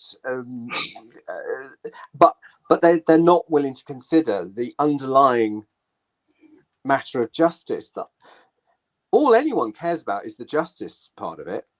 I mean, that's true. Yes. That's all that matters. Well, they're supposed to be there for us all, for us, and for themselves, in a sense that they're citizens as well. The idea that, and they're in buildings called the Royal Courts of Justice, aren't they? I mean, they call it. It's in it says it on the tin, and yet they can maintain this other line, which is that it's not about us deciding whether this was a just decision earlier on, as long as it was a legally correct decision as to process, and that's what needs to be. And Anna Doherty, thank you, Vivian. Thank you so much. Yeah, she's fantastic as well. And I don't know if you know that channel, Jonathan. It's called it's Spoken Injustice, isn't it? Hi, Diana. Lovely to see you. And sorry if I've missed any other comments. UK Patriots together was saying, I watched the 19 nurses meeting. Did you go to the Hereford meeting, Jonathan? Were you there as well? I didn't. No, I didn't. But I watched it. Yeah, I did as well. Some really good. That gentleman Stephen Phelps was on there, who Anna from Spoken Injustice interviewed recently again about the CCRC issue primarily, but also the Court of Appeal. That was really interesting. A recent video. The leaflet they have brought out regarding Lucy and what needs to happen to the justice system. Very sad for Colin Norris. Yeah. Some people were thinking that if the Colin Norris appeal went in his favour, that might help Lucy Letby. But sadly for Colin Norris, it didn't go that way. I'm wondering whether, if as and when Lucy Letby is exonerated, it will shine the light back onto the case of Colin Norris and Ben Geen and Victorina Chua. I don't know much about that third case or indeed Ben Geen's case, but I think Michael McDonald represents. Does he represent Colin Norris, or is it Ben Geen? It's Ben Geen. He definitely. It's Ben Geen, yes, definitely, isn't it? Yeah. Well, Colin Norris was actually Michael Mansfield. Michael Mansfield's 83 now, and he was representing him in court. So yeah, he's 83. Gosh, he's done a lot of. I thought that these barristers just don't retire; they just keep going on and on and on. But I think because he did the original case back in 2008, he came back with the appeal. In fact, the prosecutor was the same as well, so they were the same. So yeah. God, it could. Beg your pardon. It could work that way, couldn't it? That as and when Lucy Letby is exonerated, it'll be like a bomb going off under all these systems once they acknowledge that they've got to do it. Well, I hope it is. That's the whole point. And in fact, I've got a very, very eminent chap called Professor Charles Vincent, who's he's a man in sort of health policy. I've just been in touch with him, and I'm going to meet him and see, because he's the sort of person who could sort of help in he's very, very, very influential, and I hope that he could help us in making sort of things happen if she is, or when she is exonerated. So I'm trying to get him very interested in the case, but it'd be fantastic if he did get very interested. That is fantastic, because it will create such it will go off in all directions. It won't be simply about, obviously it won't just be about the NHS, it won't just be about the CPS or the police, it will be about all these bodies really, and the whole notion of giving expert evidence in court. And this is something that Anna Doherty and Spoken Injustice is talking a lot about as well. How do you set up a system for giving expert evidence which is fair and which isn't so rooted in the in the legal system? I'm not quite confident. Yeah. Sorry, I'm not confident on that, I'm afraid. I really am not, because I mean, I'm involved at a very high level on all this, and getting expert witnesses involved and getting them is very, very difficult. I mean, one of the reasons that Dewey Evans and Sandy Bowen were involved were they probably the only two people who would be willing to spend 10 months in a courtroom in Manchester, and no expert has to do it. And and again, we've been hearing a lot about how badly paid defendant experts are for doing the criminal work. It's so poor, apparently. But this is even coming in for the civil stuff that I do. And of course, if it's very, very poorly paid, and if you want really good people, they're going to be involved in a lot of other things, and devoting themselves to expert witness work is not going to be their priority, and that's potentially very serious. So there's a lot of sort of, David Davis has talked about this a lot, but sadly, I think there's some very good platitudes, but the reality and the practicalities of really getting good expert witnesses is very difficult indeed. I think from memory now, Anna was talking about the ideas of also the jury needs a lot more help to come to decisions, especially in very technical cases, and that they're left to, well, the idea of Goss basically saying, well, just for example, well, you can kind of make inferences that you don't have to, this is the fundamental, wasn't it, that you don't have to know the exact method that was used. You can use as kind of ballast the idea that, well, we've kind of shored it up in other areas, and you can say, well, I don't need to know how it was done here. An attack, in other words. I mean, that was absolutely outrageous. I mean, that's it was egregious, wasn't it? Yeah. I mean, what Goss should have said to them is, there's a very, very high bar here. Unless in all these 14 cases you if you have any reasonable doubt, you must find her innocent. And yes. I suppose the big problem is that they never had Michael Hall to actually counter Dewey Evans. And it wouldn't have taken much if on each count he was able to significantly contradict Dewey Evans, which he definitely would have been able to. Yes. We've got this mystery that was, I mean, whether it was what he said, and I can't remember the source of it now because it goes back a long time ago, the best part of 2 years now, that Evans was meant to have gone to, I don't know what level of access that he had, that he said he's seen the reports written by Professor Hall, and he goes back to report to the prosecution team and says, don't worry, they're not going to call him. I know they're not going to call him.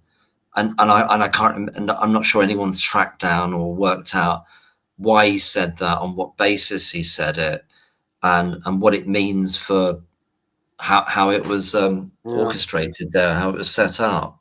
But he was meant to have said that. He said, it kind of goes back to his team, essentially, even though he's meant to be an impartial witness, really. But they're not really, are they? That's the fabrication here. They're saying he said, I'm a witness for the court, but he's not really, he's a witness for the prosecution, isn't he, Evans? Absolutely. Well, he should be for the court, but he obviously wasn't. He should. Well, indeed, yeah. But what you mentioned a few minutes ago, the disparity of payments between, I'm assuming that's what you meant, between defence witnesses for the defence, even though it shouldn't be. But if there is a disparity, then that's obviously that's something wrong as well, isn't there, with that? Well, that is. I mean, I understand in the criminal courts it's even worse, but even for us now, it is that the government are trying to pay experts as little as possible, and much less than an expert would normally expect to be paid. So again, this is going the wrong way, and of course that then means that there's a difference between the likely people who will be actually defending you, and very, very worrying. Although in this case, I mean, Professor Hall, he's a very high caliber. I'm assuming. I know he was a very. I mean, he is an extremely well respected expert witness, very well respected. So I don't think there was a problem there. It's just such a frustration that he was never called, because I'm sure if he had been called, he would have done very well. And he did write this letter. I can't remember where he wrote it, but with some of his concerns. But I think he was limited as to what he could say because of the arrangement, and perhaps because of other legal considerations. He couldn't give full vent to what he might have wanted to say, I think. But he was obviously concerned that, and he assumed himself that he would be called, I think. But presumably, well, I don't know if I should presume this. Myers would have had a conflab with him and say, "Well, I'm not going to call you because of this and that." I'm not sure how that worked. That interaction. I mean, you would have thought so, but and usually, whenever I'm dealing with, I mean, I do civil cases, so I never do anything criminal. But you have a lot of discussion with your legal team, of course. But in the panorama, if you watch the panorama interview, it comes across that he was expecting to be called, and there was never any real discussion about it. I mean, that's the body language and the inference that seems to come across if you ever watch that again. Very odd, very strange, because you would have thought that the legal team would have had an extensive discussion with their. But I don't know. I mean, they must have had an extensive discussion why, if they weren't going to call him, why they weren't going to call him. And if I was him, I would have asked them. I would have said, look, I've been sitting here in court for all these months. You know, I'm expecting to be called, and why aren't I being called? I mean, whether or not on the panorama he was not allowed to, but why would he then, if he wasn't allowed to, why would he even bother being interviewed on the panorama? Very strange. It is very strange, and this point that Vivian's making here, the idea, and I'm just going to get this the right way around, each case should have been tried individually, but Goss refused to do that. So I think a motion was put forward that Myers, I believe, wanted each case to have the prosecutions, although they're not meant to be for one, but they are, you know, the witnesses that the prosecution used, shall we call it, say it like that, Evans and co., that they should have done it case by case, and then a rebuttal by Professor Hall, case by case. But Goss forbade that, and so that wasn't done that way. And I don't know if that informed Myers' decision not to use him at all. But I can't work out why that would be. I don't. If you got him there, why wouldn't you? Where would be the harm to, you know? I don't get it. I just don't understand. But well, I can explain to some degree. I mean, I was involved in a case. I'll try and be as brief as I can. No, I mean, when it comes to expert witnesses, like everything in life, there are sort of the absolute geniuses, and there's the middle ground and the not so good. And there is a guy in my world who is absolutely at a different level to the rest of us. He is just. He started life out as Professor Stephen Hawking's golden boy student. He was he became a GP in the end, but he started life as a theoretical physicist in Cambridge with Stephen Hawking, and through a very projected way, he found himself as a GP. He got married to a GP and he became a GP himself. But he's a sort of formidable expert witness. And I had a case against him, and the two of us were and I didn't feel I had a very good case. I really didn't think, at the level of knowledge that I had about the case, that I was on the patient side and he was on the doctor's side. But when we swapped our expert reports, I saw his, and his was so phenomenally detailed that suddenly I saw all these things that actually supported my case and didn't support his. So in fact, in the end, we got to this phenomenal situation where, because his report was so detailed and so in depth and so much better than mine, I was able to use his report to actually fight to win the arguments in my case. And in fact, the case settled on the claimant side, and I was representing. I'm an independent expert, but obviously, so there are cases where sometimes the other side's expert can make a difference that isn't positive. So that's an example that you might explain why in some situations your expert can do more damage than help in some cases. Yes, I see what you mean there. That's really interesting. And that kind of feeds into what another thing Anna Doherty of Spoken Injustice was saying about the way. Can you remember? I've got a glitch on the word. What's the legal system we've got where you've got defence and prosecution? What's that called? It's there's a word for it, adversarial. The adversarial. That's the word I couldn't think of. The adversarial system. She's saying that, you know, one of the other changes that needs to happen is that, you know, experts as a whole, they shouldn't be designated. So they should just be about the expertise in that particular area, and they should meet and then get the best quality of.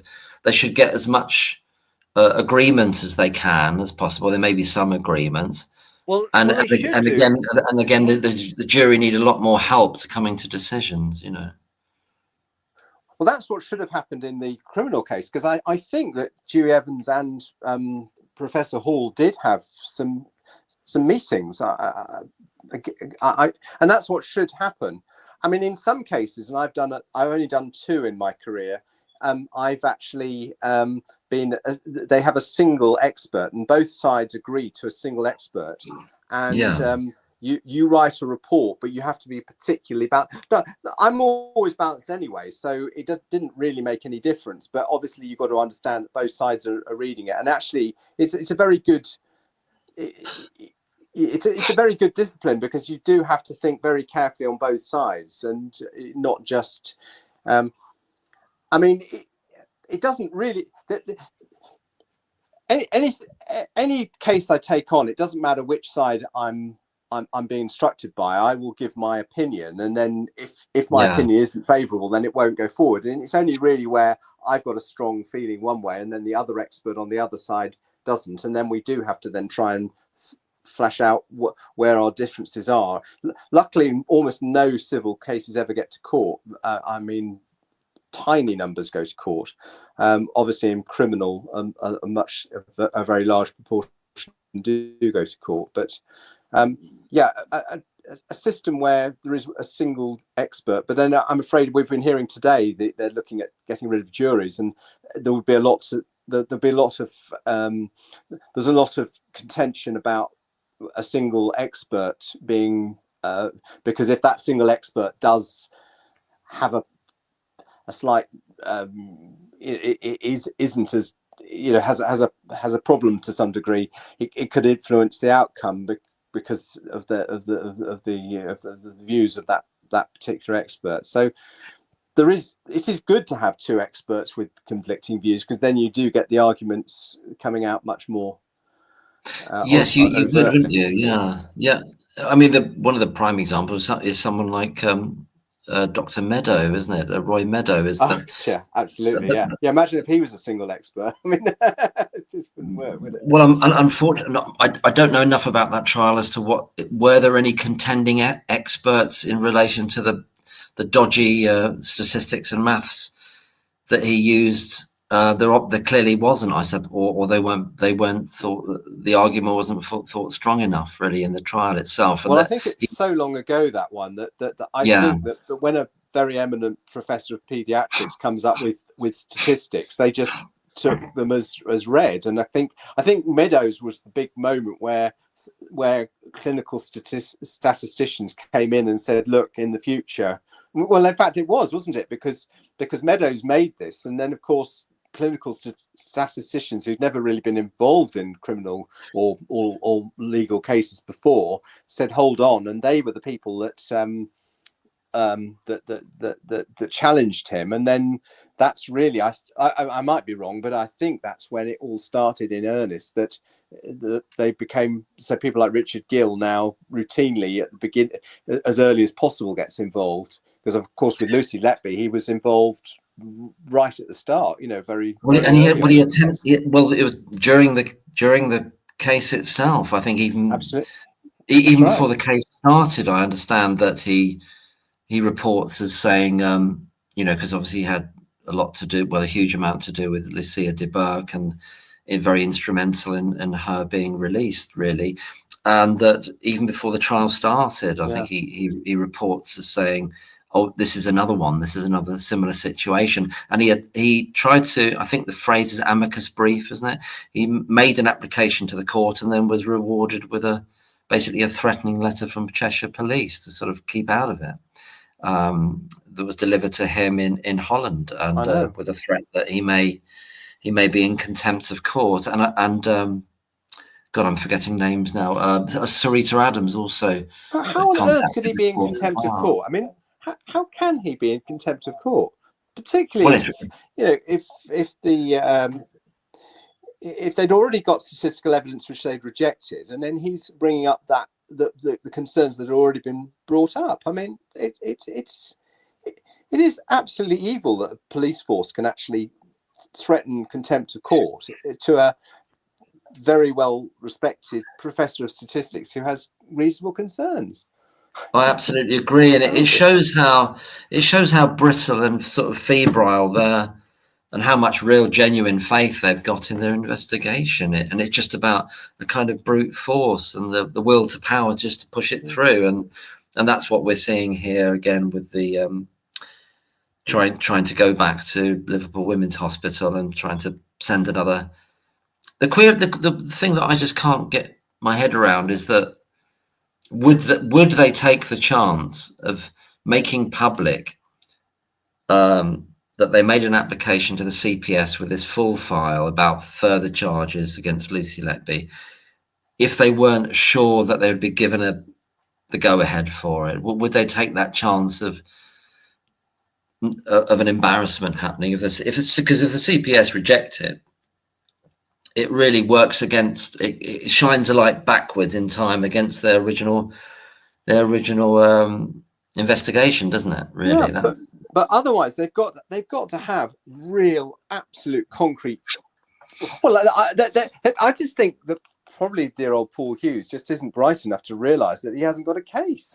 But if it did go to court and they had all these amazing experts who they know would defend Lucy, I can't see either way that they're going to get anything out of it. Because if they now announce this and it doesn't go anywhere, that counts against them. If it does go somewhere, they're going to be up against the most incredibly overwhelming evidence against them. So I don't know. Yeah, and that's why I came to this position where I thought it's a strategy to, and whether it would turn out to be an effective strategy to push the CCRC exactly referral into the long grass and to potentially and give the CCRC an out to say, well, we can't report on this until the CPS have decided, or even if it does go to a potential trial, we're gonna push it a year and a half, 2 years down the road, maybe.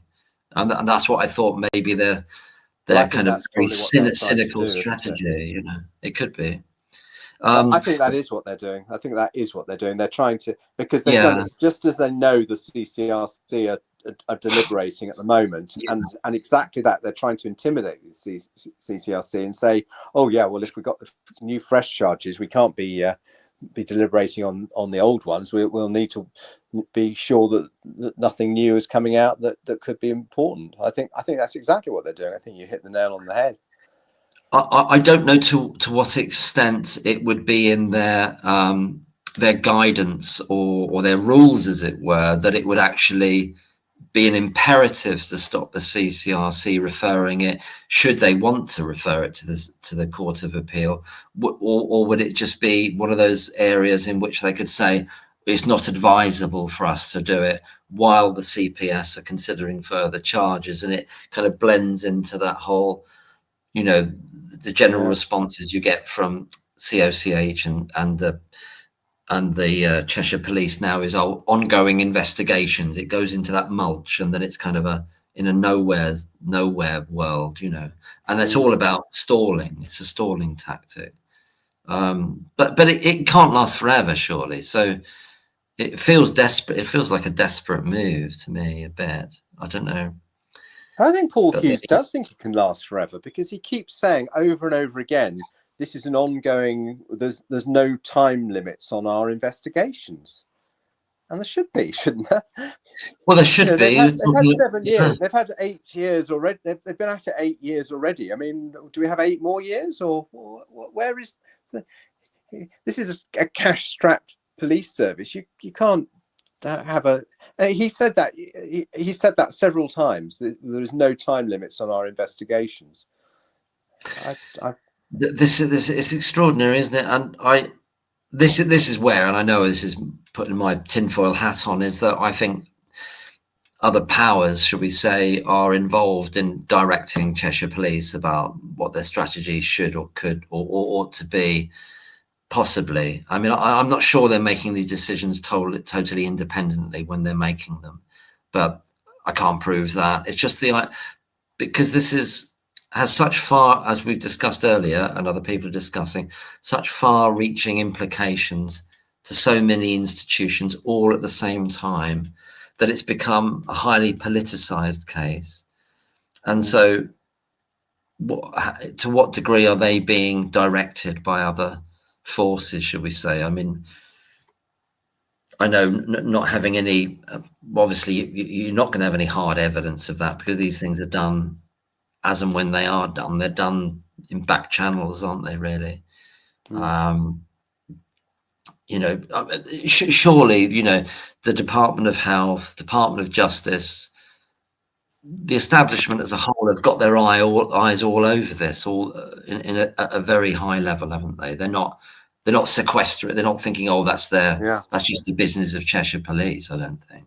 No, I think you're absolutely right. I mean, the potential ramifications of what's happened here is so immense, and the implications, if it was all properly dealt with and properly looked into, would be so phenomenal. And as you say, there are vested interests who just do not want and would much prefer just to keep a innocent girl in prison for the rest of her life, and to do everything they can just to never to be looked at properly.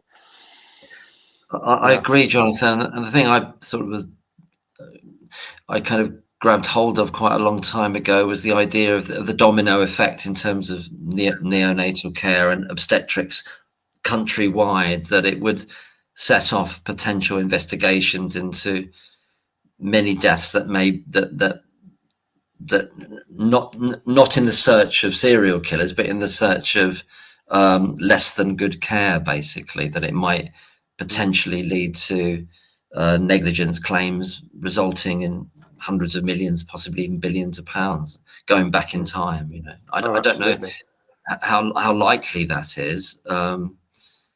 I mean, you know, Dr. McClelland did these comparative studies of other hospitals, some quite near Cheshire, and he was looking at this the Sherwood Hospital and Blackpool. That's right, Sherwood Forest, yeah, and Blackpool Hospital, and showing very similar trends across the 2 years in question, and you know that there wasn't a serial killer there, but there was something going on there, possibly something going on there, an anomaly or an infection anomaly, or Pseudomonas again, maybe, you know. And would the exoneration of Lucy Letby and then a searchlight onto Countess of Chester, from your point of view as a doctor, potentially lead to this domino effect? Well, looking at, I think you're absolutely right, and with babies, with most negligence cases, you have 3 years to investigate, and if you fall outside that 3 years, you can't. But with babies, it's forever. So it's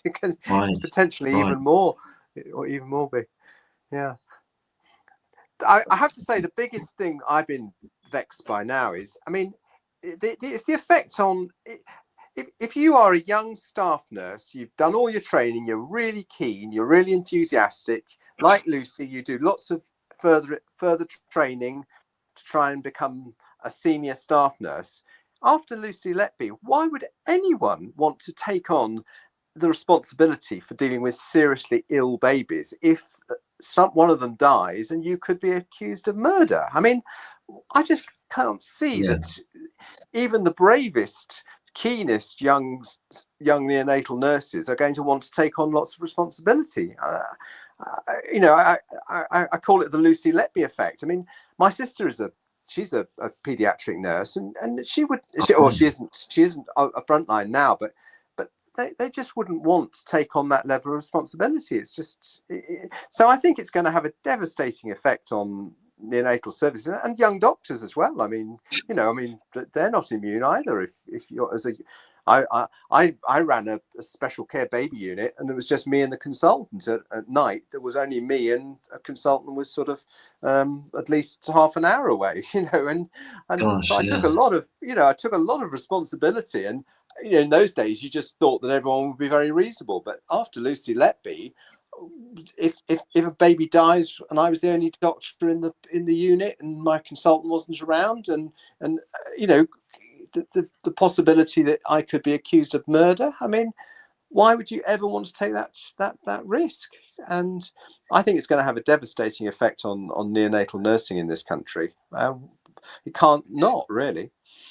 And if that is felt, if the signs of that are felt, possibly that could be a reason to get to the bottom of this. And I don't know which way it would go. That, I mean, you know, if the system is saying, well, we can't recruit nurses anymore because they're worried they're going to be accused, well, that adds further ammunition, as it were, to getting this looked into again in terms of a retrial or an exoneration.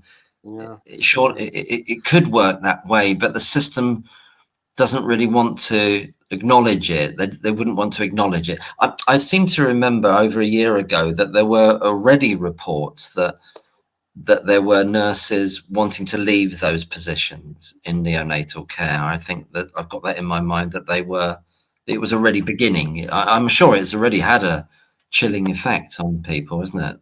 What you're talking about. I mean, I think nursing recruitment generally is just, you know, especially for senior positions, it's potentially devastating, and we have to have neonatal units. We can't not have them, and if you cannot recruit nurses, you know, what is the implication? I mean, it's just, it doesn't bear thinking about, really, because, and particularly this has just made it 20 times worse. And I mean, luckily, to some degree, people still don't really understand. I mean, even when I talked to Charles Vincent, I emailed him and he said, well, I don't know a lot about the case. And I suppose a lot of neonatal nurses still don't really know as much about Lucy Letby as all of us do. But I think when push comes to shove, if you really are in a position where you are having to take responsibility for very ill babies, and you know in the back of your mind that there's been a nurse who's been accused of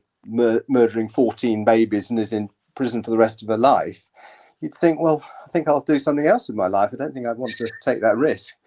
You absolutely would. And we've got the instances, other people have done videos about this in great detail, about the number of nurses that spoke, or the documents were received by Thirlwall to say that they had no concerns about their colleague Lucy Letby, and the feeling, the vibe there really is that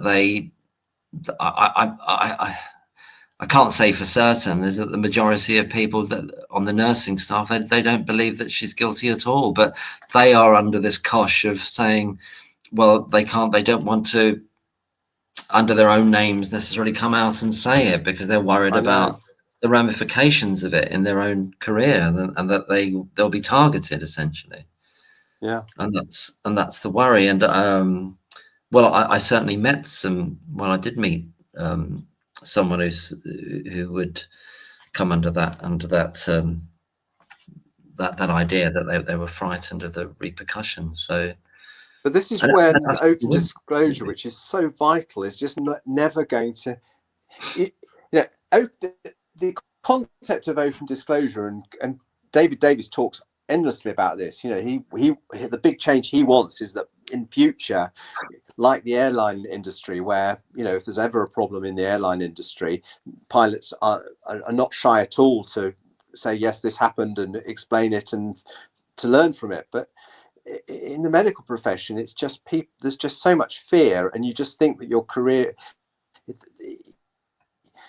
if you're not seen to be absolutely the best, or that there's you have any weakness at all, people get very, very scared, and they just think their careers are going to be at an end. And especially in the old days, I mean, I think it's less competitive now because simply there are fewer doctors. But in the old days, I mean, any young surgeon, if they made any mistakes in their early career, you know, they were blackballed, and they knew they wouldn't make it to being a consultant. And of course, that has huge ramifications and huge implications. And I just don't think we're going to. We've just got it's such an enormous change in culture that I just can't see it. It would just have to. We've been trying so hard for the last 20 years. We've got nowhere. In fact, it seems worse now than it was 20 years ago, and it has got to change, because it's potentially it's so dangerous for everybody if people can't admit their mistakes, and, you know, if they're not working on a good unit, and it meant not the cancer of Chester, they probably didn't have the resources they needed to run a good unit, and instead of saying, look, just being upfront, which they should have done, they've gone they've taken a completely unacceptable stance, really. Yeah.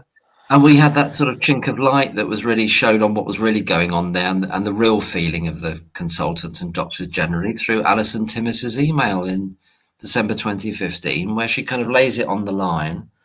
And this is the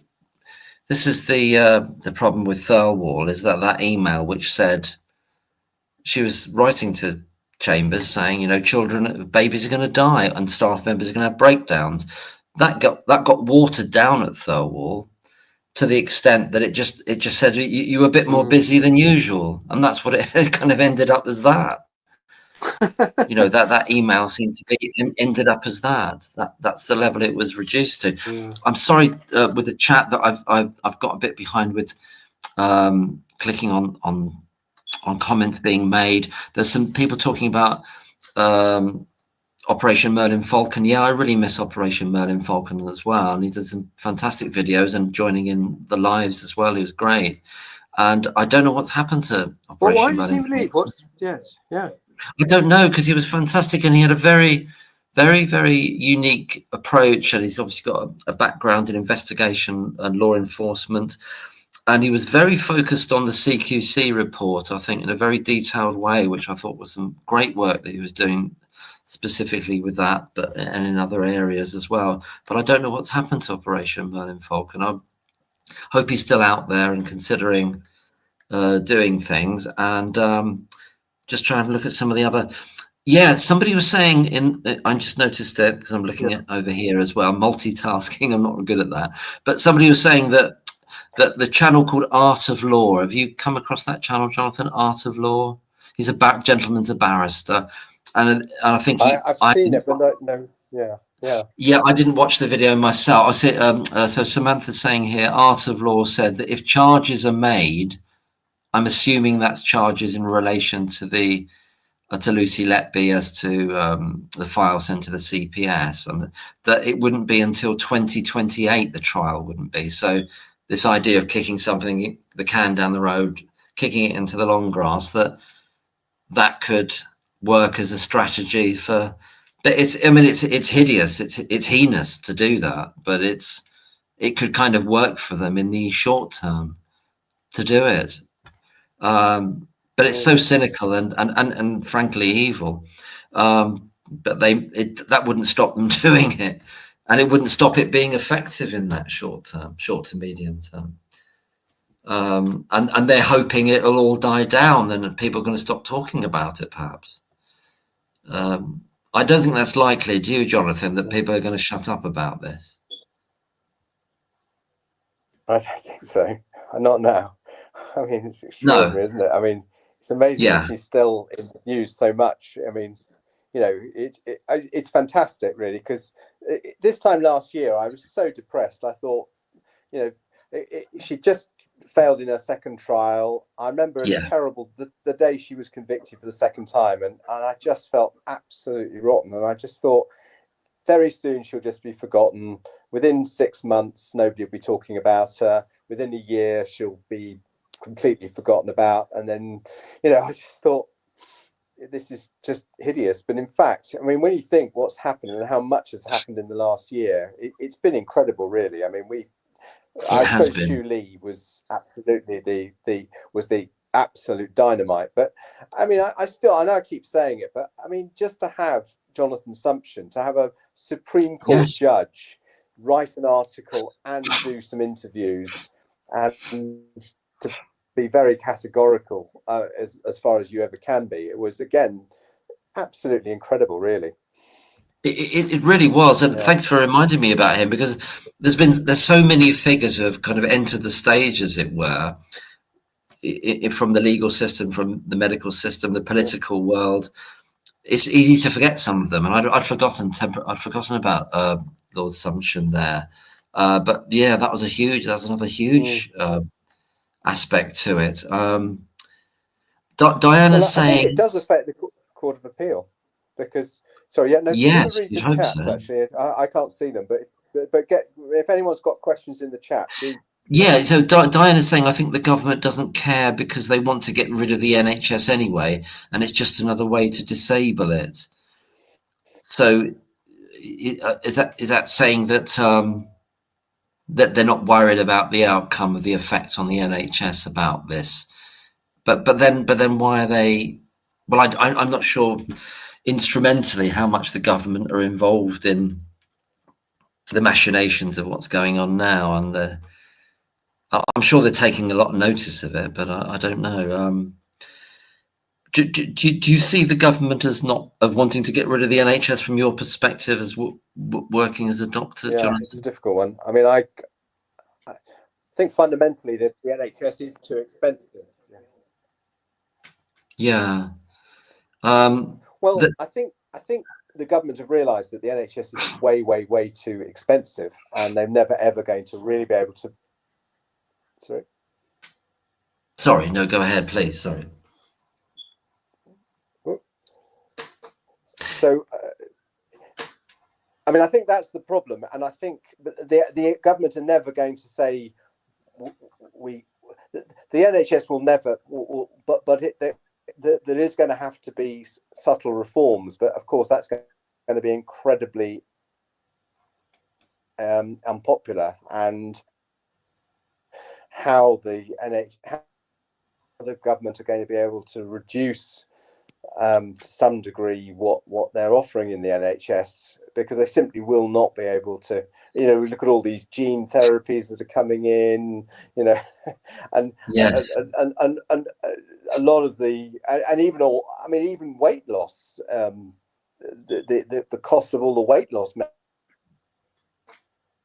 Yeah, the whole Ozempic thing. Yeah, that's right. All this stuff that's being promised. So that's really, I can see there is an agenda by the government to try and change expectations, but I don't think you're ever going to be able to do that, because the government. Yeah.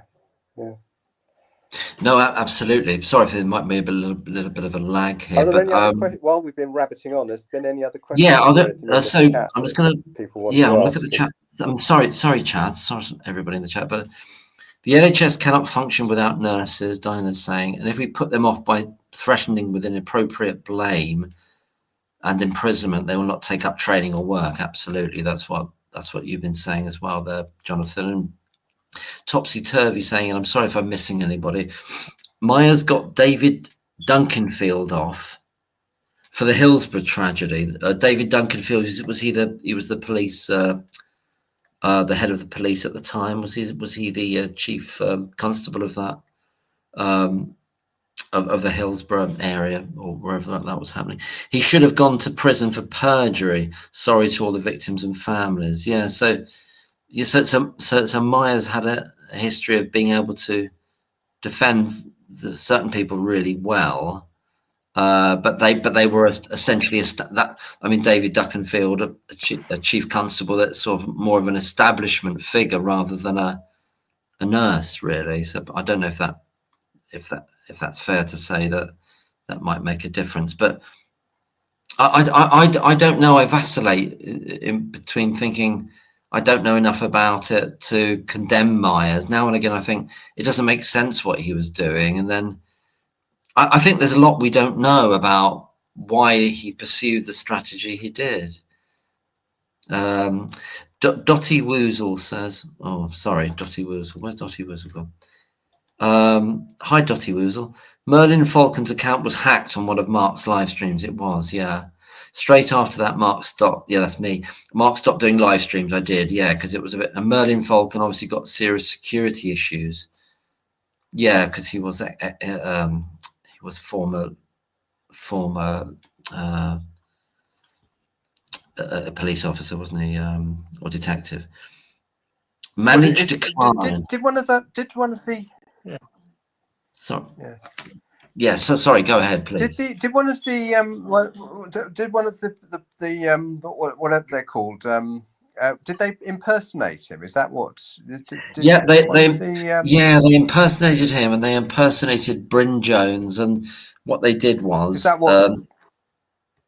Yeah, I think it upset him, but then I eventually cut it out of the what's up there now through editing, but it was seen, and they impersonated certain people, and then they put up like pornography or images of probably computer generated violence, and but a very extreme level of that.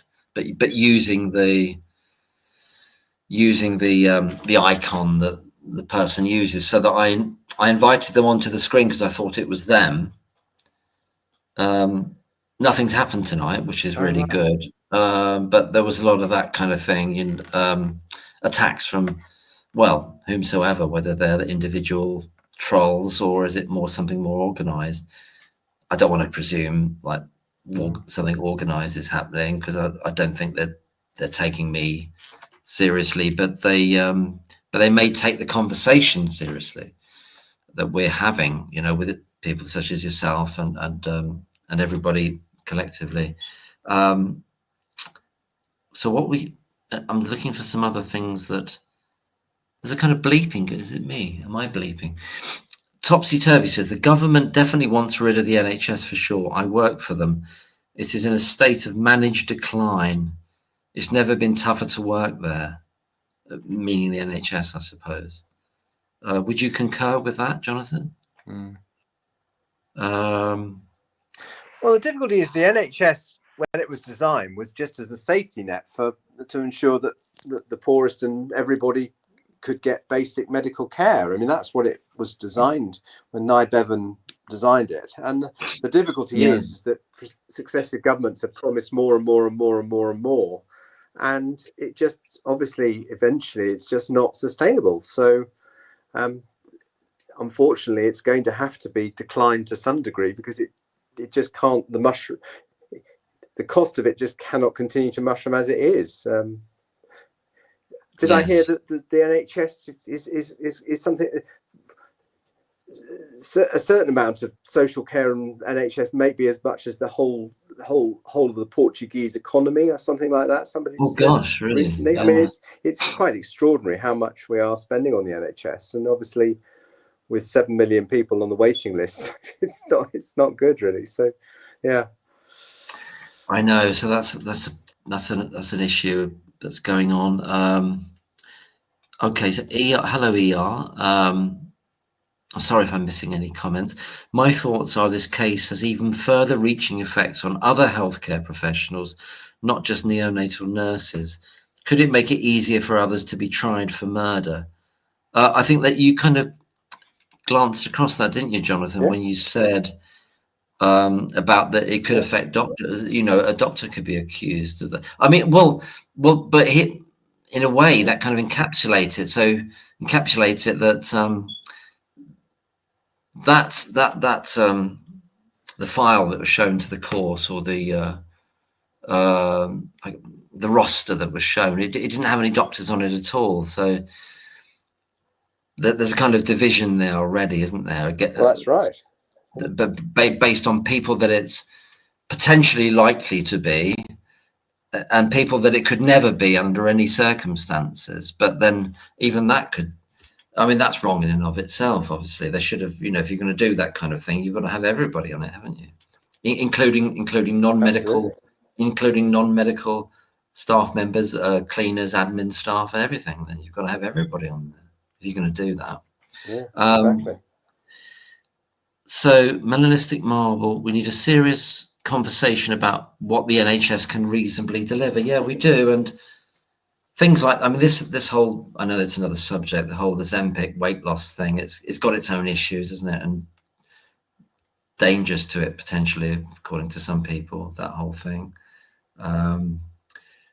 Looking across the pond, they're trying to get the whole thing idea. I don't know if other people are following this, and whether you are, Jonathan, that the Make America Healthy Again idea, and the idea they want through the RFK Jr. wants everybody to, within 4 years, to have these so-called wearables, basically monitoring their sleep, their heart rates, the amount of glucose, or however it works, all these different aspects of their health being picked up by these machines as I don't know what the wearable would be, as some kind of a wristband or whatever it is. So it's kind of all moving in that kind of technocratic direction, isn't it?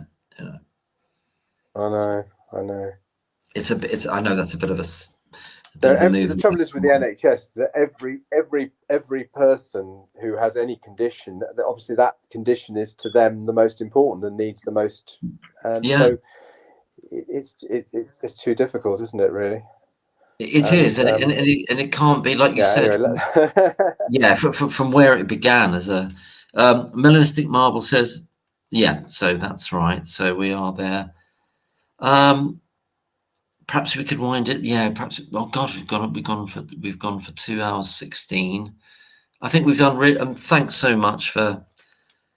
Perhaps we could wind it down now. And unless is there anything else you'd like to say, Jonathan, about what we've discussed tonight, or other thoughts that you haven't had a chance yet to talk about in relation to Lucy Letby or anything else? I'd like to say thank you for coming back, because I know you had a really difficult time about it, Mark, and we've missed you, and you are so pivotal, and we all adore you, and we think you're fantastic, and you do so much for Lucy. That's very in every way, and the other thing is we adore your comic stuff is just brilliant. So if you can please be inspired, it makes my week whenever you do your Dewey Evans Dewey's Way song was. I was just on a high for a week after that, and anything with Paul Hughes. I just I mean, no, thank you. That's very, very, very kind of you. And I'm doing an impersonation of Paul Hughes now. Yeah, you are. But the thing, it's such a weird space, isn't it? Really, kind of, because it's on one level it's so grim, but it's the theatre of the absurd almost, because these figures are absurd characters. And someone else that there are lots of people who've done an angle on this, but some I don't know if you know the account, the YouTube account, the Ducking Stool.